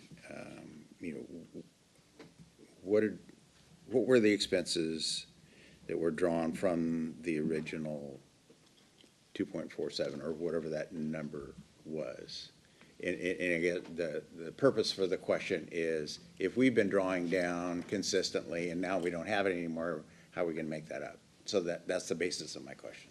I think the 2.4, recall that the Linwood Farm wasn't just some old farm.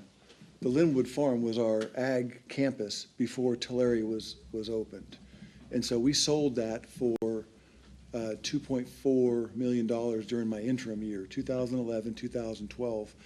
And had it sitting in there, had a few expenses for the Tulare Farm equipment and so forth, but it had a pretty big amount to that. And when we got Tulare opened, still had a pretty significant Linwood Farm account.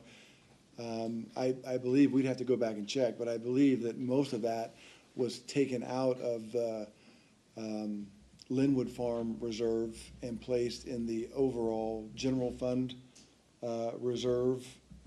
You guys transferred it somewhere. It hasn't just been diminishing down from 2.4 million. This 50,000 is still in there. It's just the remnants of what you didn't transfer out already. Yeah, that 50,000's been here since my tenure, 6 years, so nobody's touching that. So it hasn't been drawn down consistently at large numbers No, of dollars. just want to close out that fund. Perfect. That's what I was looking for. Thank you. Okay, I'll try it again. I'll move for approval of Resolution 2026-01. Second. Been motioned by trustee Nunes, seconded by trustee Sherman. Any other discussion? If not, I'll entertain a motion. Excuse me, call for the vote. A roll call vote. Kenneth, if you can do a roll call vote. Trustee Nunes. Aye. Trustee Sherman. Aye. Trustee Diaz. Aye. Trustee Lane. Aye.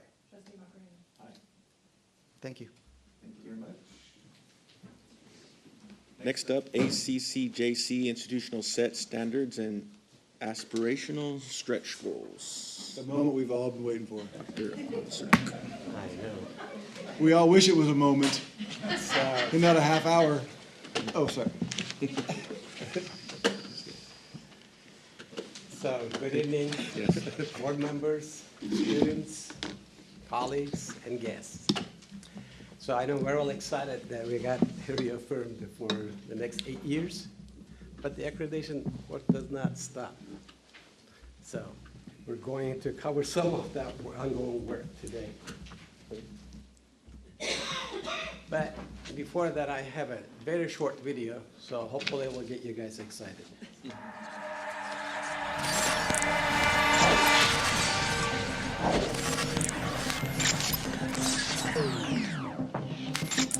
Walking out on you, Robert. I know. Okay, we see you, Janet. Yeah. All right, so historically, ACCJC has been requiring all the colleges, the member colleges, to report annually on some certain achievement metrics. So we've been responding to that. Initially, they started off with institutional minimum set standards, and then a few years later, they had another one. They call it the stretch goal initially. Now they call it aspirational goal. So we've been following what the federal guidelines were requiring us to do. So recently, ACCJC, they upgraded their standards as well as their handbook on what is it that they require from us. So this is the most recent handbook as of October 25th.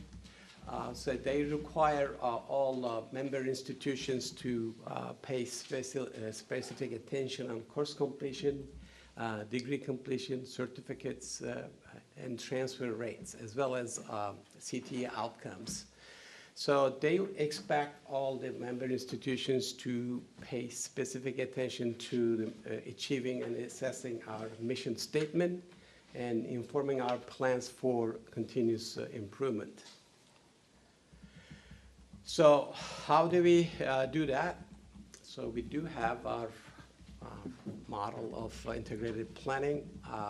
We also call this cycle of continuous quality improvement. As part of this integrated planning model, we all know we have our mission statement, our master plan, strategic plan. Those are major components. So we just relatively recently have revised our mission statement. We have a new mission statement that focuses on student learning, success, degrees, certificates, transfer outcomes, as well as workforce development. So that's our new mission statement and our focus in this statement. So as you all know, we have our new master plan, 2535, a new strategic plan, 2528.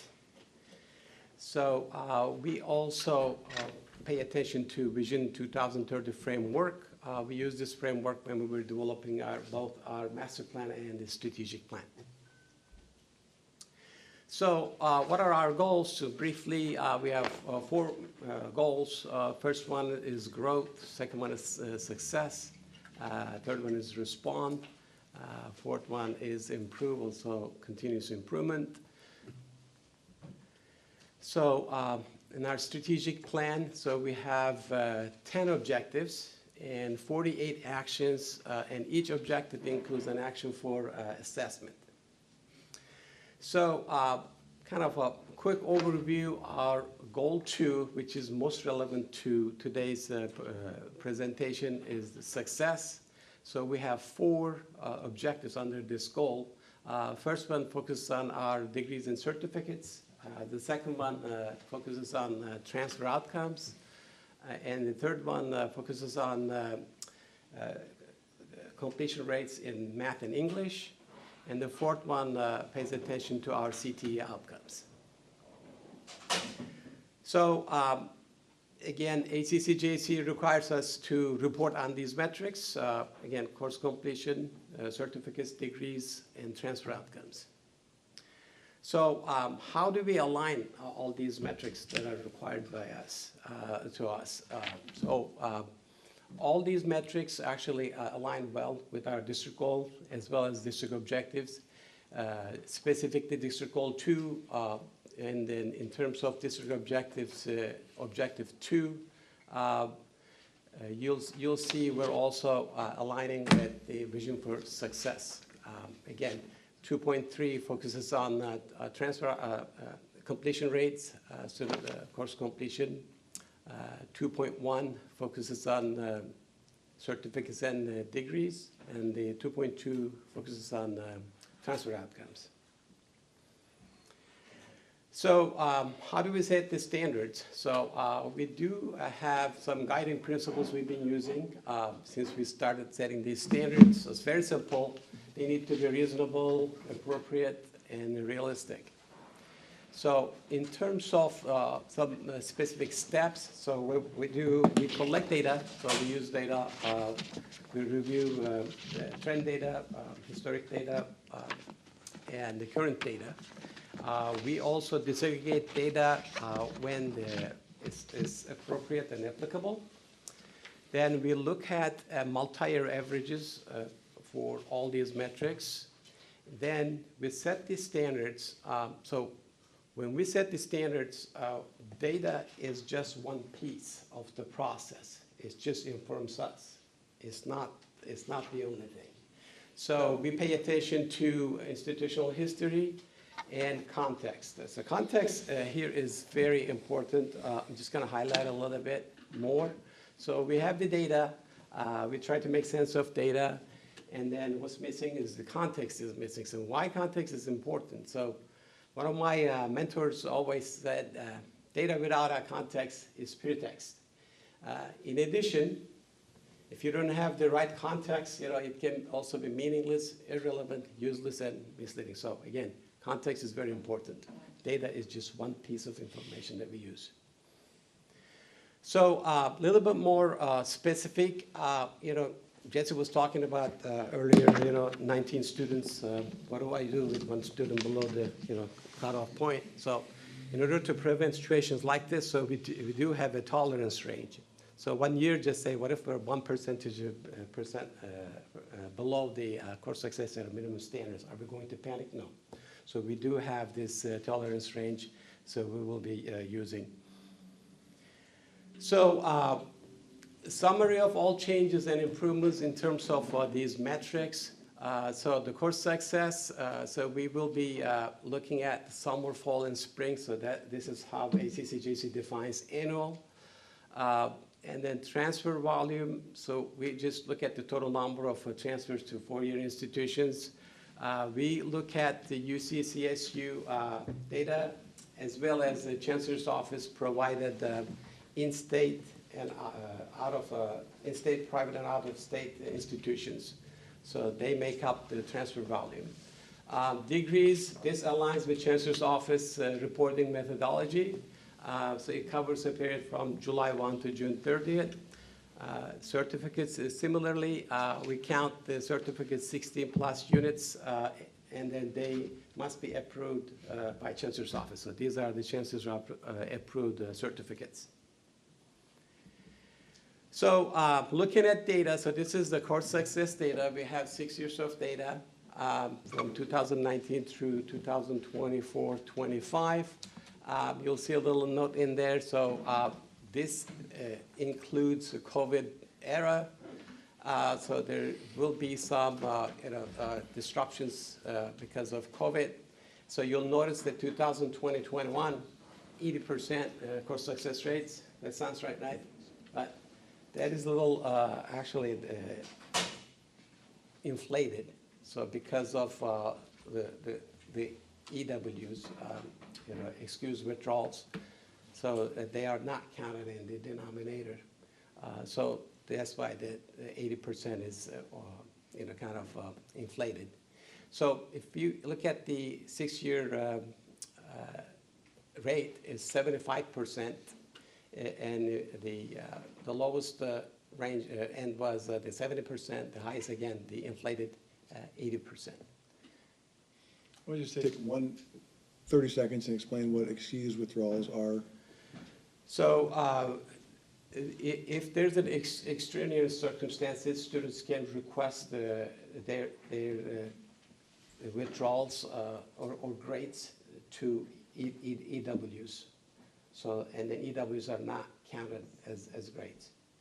So for COVID, the state allowed, they really relaxed and allowed students to get an excused withdrawal right up until the day final grades came out or even beyond. And so they obviously weren't counted in the denominator, but also in the numerator as well. So it just like.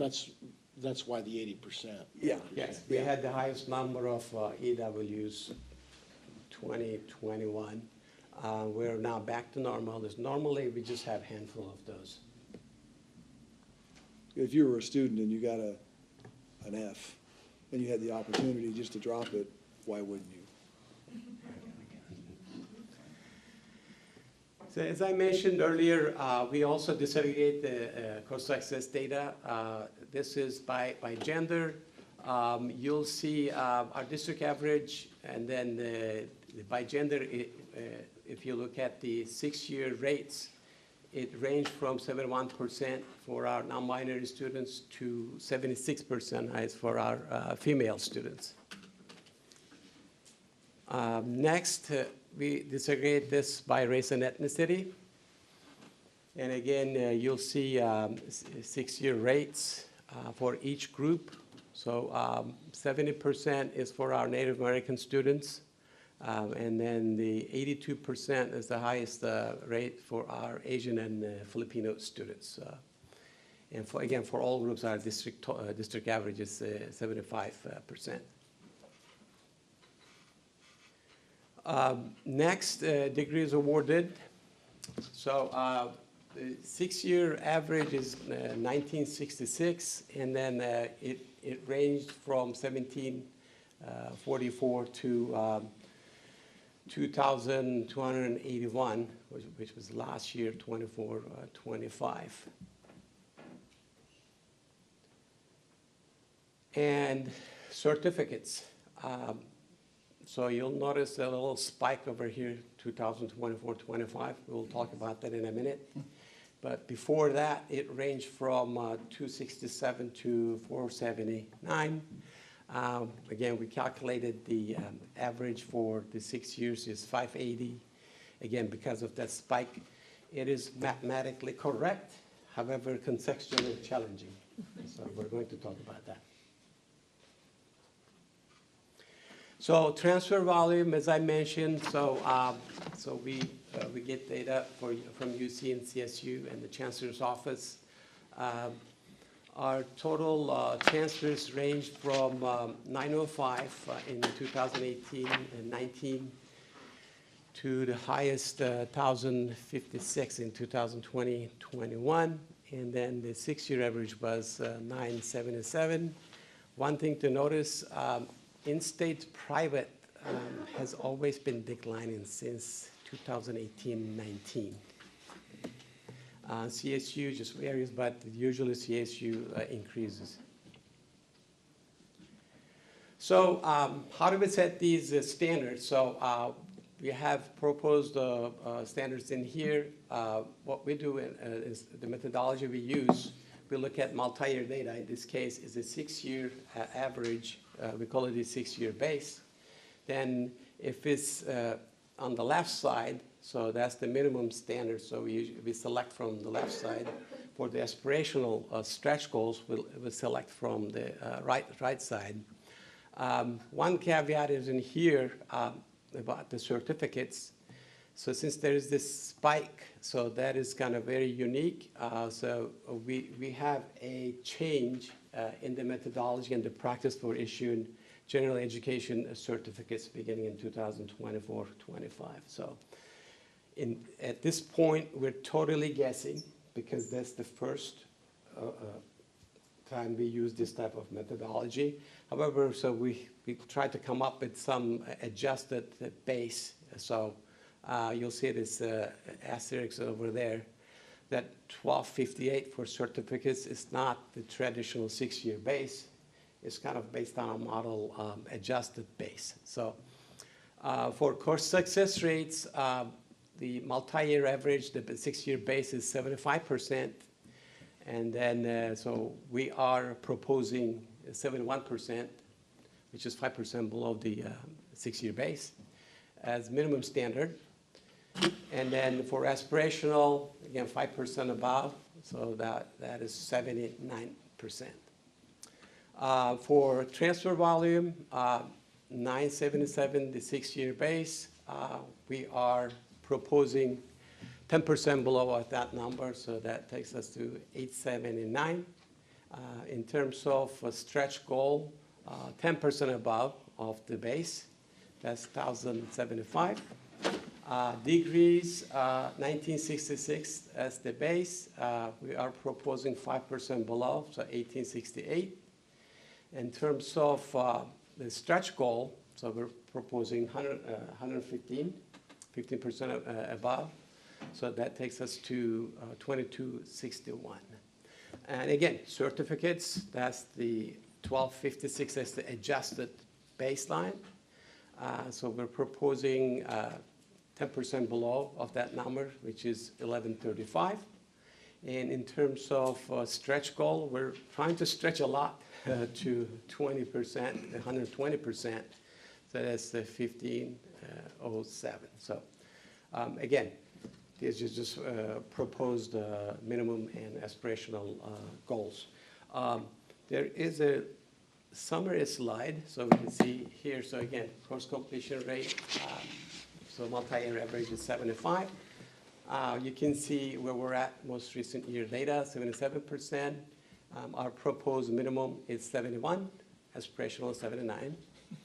For transfer, multi-year 977, most recent 935, minimum 879, and aspirational 1,075.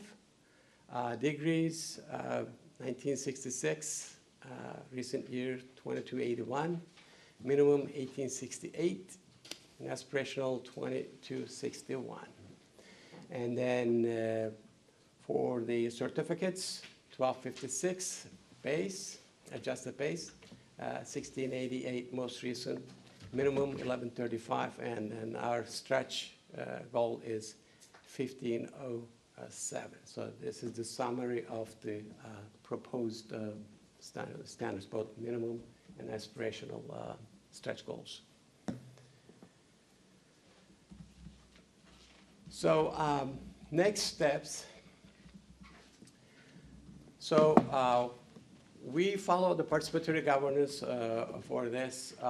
So while we were working on our master plan and the strategic plan, so over the past couple of years, we were also kind of paying attention to how we're going to align our institution set standards and aspirational goals. Once we had our both plans became effective, so we tried to start an analysis of data. And this was discussed at senior management. Also, I presented these proposed standards at the DGS, and today is here for your review and approval. So ACCJC collects this information and publishes publicly. So last year they launched a new achievement dashboard, and they also developed their own metrics. So this is accessible to the public And then this is specific to our institution, so anyone can go on the ACCJC website and then find our data in there. It's available. That's from ACCJC dashboard. Internally, so we do have our giant fact book. So we include our institution-side standards and their results and interpretations in the fact book. And then we are collecting evidence throughout the year. Is that Conti? So that's Conti. So this is the year that we were working on the show cause report. So this is how much evidence we have collected. So Conti had to use stool to actually work on these. So the work never stops. We keep collecting evidence. It's all for continuous improvement. So you have any? You're not gonna show that video again? No, I have an ending video. No? Yes. If you have any observations, comments, questions, suggestions, I'm happy to. I think your presentation was almost as long as your last one. Almost. Define almost. Any questions or comments for Dr. Oscar? No respect. I think this also gives me a sense of it. This dashboard is very similar to the one that Tulare County Office of Ed uses with, the middle school and elementary schools. Am I correct? Yes, also California Department of Education, they also have a dashboard too. So Okay. So I have a question. So on, let me see, for your Vision 2030 roadmap, for California Community Colleges, 7-year, 2023 to 2030 slide, that states 3 goals and 6 outcomes: equity and success, equity and access, equity and support. Does access to professors and instructors through office hours help with our goal concerning equity and access and goal 3? Yes. Yeah, absolutely. Awesome. I think that's the only question I have. So Dolly, it'd be fair to say that the purpose of the data is for ACCJC to display on a statewide basis for students or others that are interested to do the comparison. I'm looking at this institution versus that. Is that Yes, kind of the purpose of it? Correct. I think it's, for them mainly, is compliance. They also make it available to public so the public can see the quality of the institutions they're interested in. Right. Similar to college dashboard from the federal government, the Fed's iPads. So we shared this in September, use the President's report on compliance reporting. Okay. It's transparency and compliance and also helping the public understand the quality of education. Right. So is there any money and any benefit to exceeding the goal by some measure greater than what you planned? Benefit, yes. Benefit is to our students. They are the ones No, benefiting. absolutely, yeah. To me, it seems like it's almost an internal, external Right. sort of exercise, right? Internally, we run as fast as we can till we hit the wall, and then you get up and you run again, right? Externally, it would seem like there would be something that would equate to under-promise and over-deliver.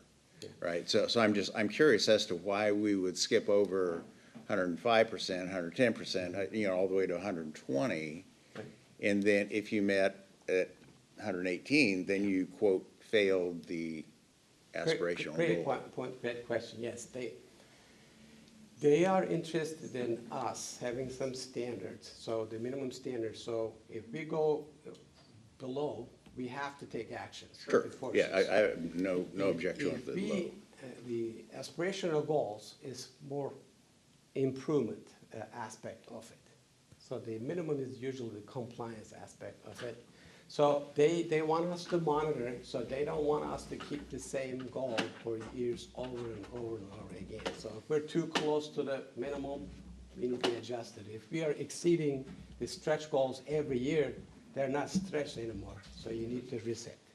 So But that's the logic. of the And there's policy. no punishment at all if you don't make your aspirational goals. And you, in fact, you've seen it when either Dr. Osterk or I have presented the annual report on the master plan. He'll show that screen and he'll have the little green check marks that kind of bounce down.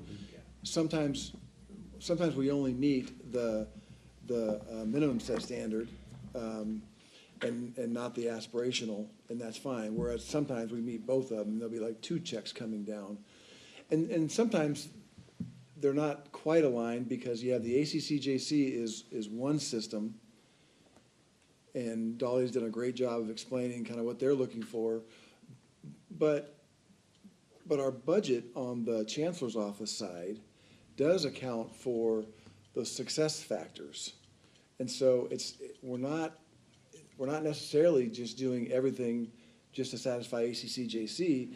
If we do exceed the number of certificates or degrees, especially for students that fall into low income status and so forth, we will pick up a few bucks throughout the year when those numbers come due. In fact, I think Ron's going to present later on this spring, and I think we will pick up some money in our budget as a result of those success factors from last year. When those come due, so. Any additional questions for Dr. Osterk? If not, I'll entertain a motion to approve the proposed ACCJC institutional set standards and aspirational/stretch goals for each metric listed above. So moved. Motion from trustee Diaz. Second from Sherman. And a second from, Sherman, right? yes, Sherman. All in favor say aye. Aye. Aye. Motion carries. Thank you. Thank you very much for your report. Thank you, Dolly. Next, board policies, second read, Dr. Calvin. I've got 2, God bless you. God bless you. I've got 2, and I think they're pretty easy tonight. 5200 is student health services, 5210 is communicable diseases. 5200, we just added a line that just kind of clarified, because sometimes we get questions as to how we fund the student health services. It's funded through collecting student health fees pursuant to Title V.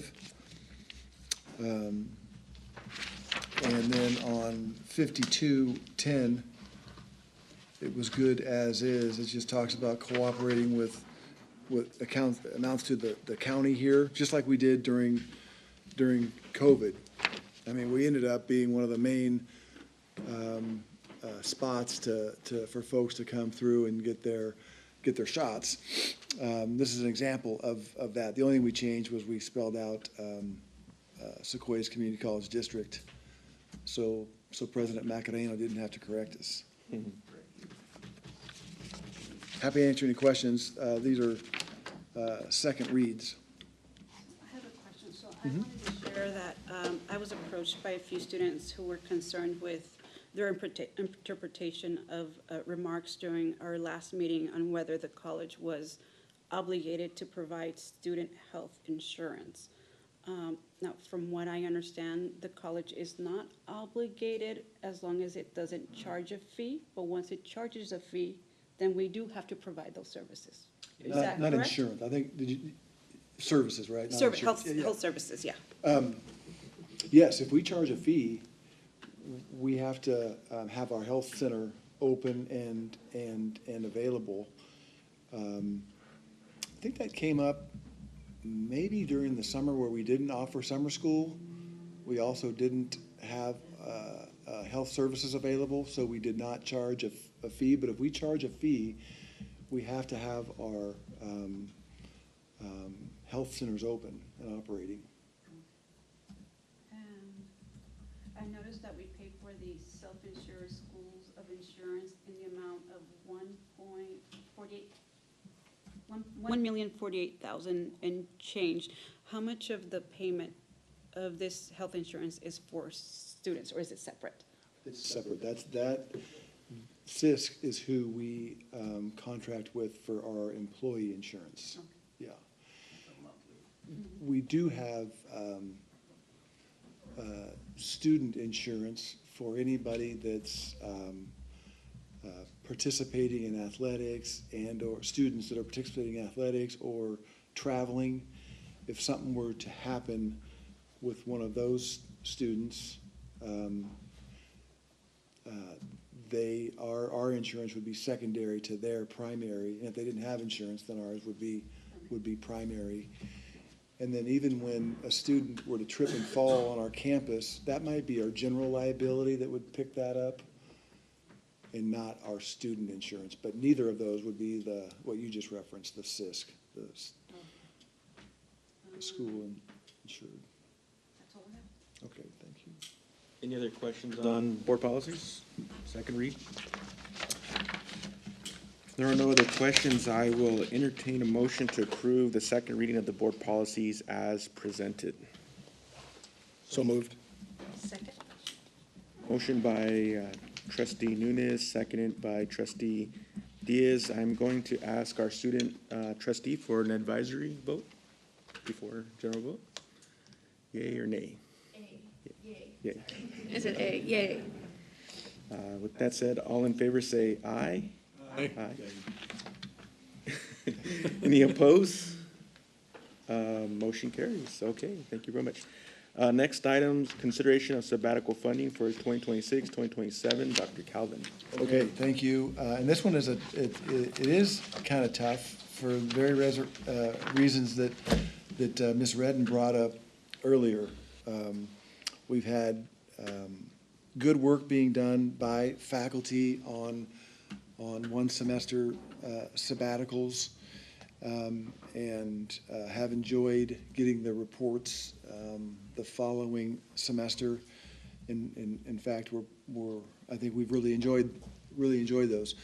In talking with Vice President of Instruction as well as academic deans, kind of the rub is taking faculty out of the classroom.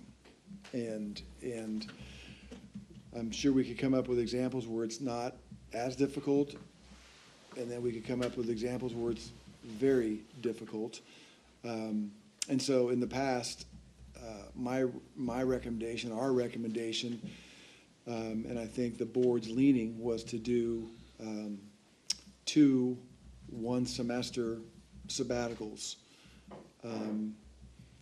And I think we've felt comfortable there. That's where our vice president and deans are comfortable with now, primarily because of it's not the money so much as it's the taking good instructors out of the classroom for an entire semester can get tough. She mentioned the IIPs earlier. Those are institution improvement projects, and those are broken up into smaller chunks and allow the instructor to stay in the classroom for the most part. But those are used if one of the one semesters isn't utilized and it needs to be broken up accordingly. We've done that. Currently, we don't authorize both sabbaticals and IIPs separately. We may be able to look at our contract and do it differently in the future, but right now we don't. We authorize sabbaticals, and then if they're not taken, they can be broken up into smaller chunks. So our recommendation for this year for next year is 2 one-semester sabbaticals. Is that 2 or are we doing 4? We're doing 2 one-semester sabbaticals, so it's two semesters. But when I say 2 semesters, people ask the question, oh, so they're getting the full year. No, it's 2 separate one-semester sabbaticals. So we're doing 2 individuals. 2. What is the average number of the faculty that requests sabbaticals? Well, again, there have been years maybe 2 years ago, where there was only one that made it through the Faculty Enrichment Committee, and the second one was broken up into smaller IIPs. And we could have the FEC chair get us that information as to how many. In fact, is Dr. Wilcox still here? Yeah. He's the administrative co-chair. Generally, how many come through and get approved through the FEC? Do you recall?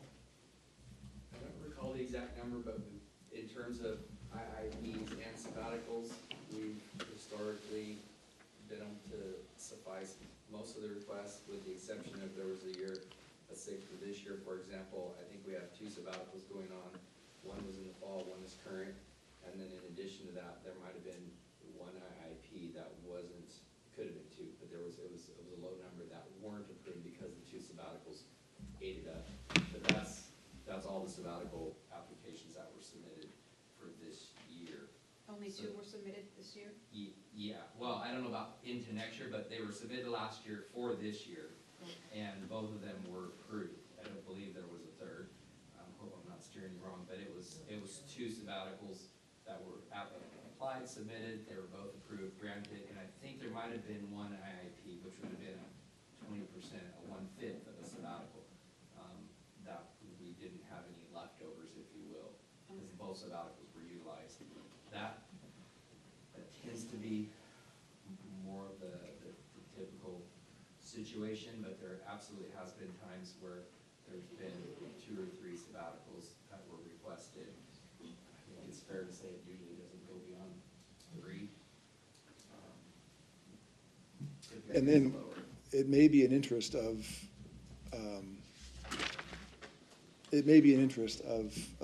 Costa to bring forward a different way of looking at IIPs separate from sabbaticals. Right now, that's not the case in our contract.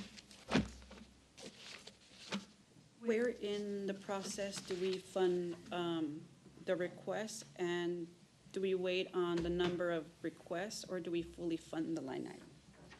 We fully fund the line item. We set it here at the February board meeting, and between now and, I would say, April, they prioritize how those, if we approve 2, how those 2 are going to be spent, whether it's two 1-semester sabbaticals, or whether it's 1 and then break the second one up into IIPs. They do that after we set the number. And does the source of the funding come from our general? Yes, yes.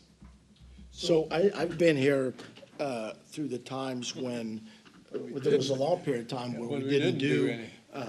we didn't do, I suspect originally it may have been a financial situation, or just couldn't get the details worked out. And then it's been a number of years where we maybe funded 1 semester and we've increased it to 2. And I think there was a bit of controversy several years ago when one proposal didn't make it out of FEC. Am I right about that? Or so there was a bit of situation there. So we have a history. Yeah, and I think in fairness, I think the reports that we've gotten in the last several years, there's been some good work done. So I don't have a problem with that. My concern would be the issue of the students in the classroom being covered in that period of time. So I think for those reasons, I'm happy to continue to do the two 1-semester sabbaticals and approve that. Yeah, the reason we didn't do them, the years we didn't do them was financial. So, I recall one of the first sabbatical, or the reports that came back, I think it was a project where a remedial English course was printed or developed, and it only cost $5 for the students to purchase, and I thought that was amazing when it's focused on improving the education of our students. And so very happy that we are continuing to consider funding sabbaticals for our staff. Ken, did you make a motion? I guess I didn't. It kind of sounded like it. I can. I'd be happy to make a motion to approve the 2 one-semester sabbaticals for the year. Is that 26, 27? I'd second that. Motion from trustee Nunes, a second from trustee Sherman. All in favor, say aye. Aye. Aye. Motion carries.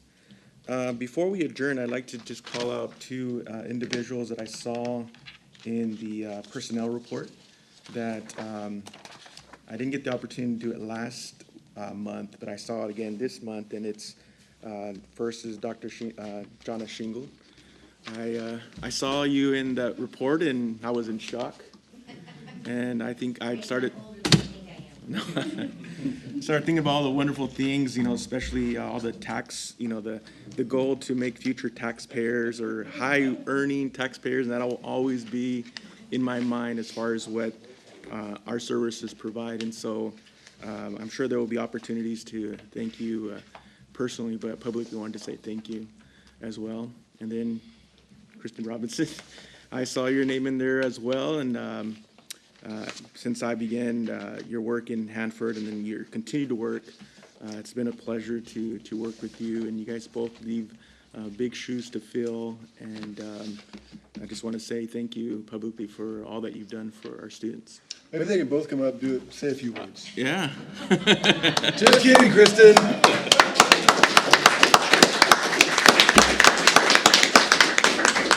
So we'll end tonight with those that make a difference for our students. Thank you very much. Have a good evening. Thank you.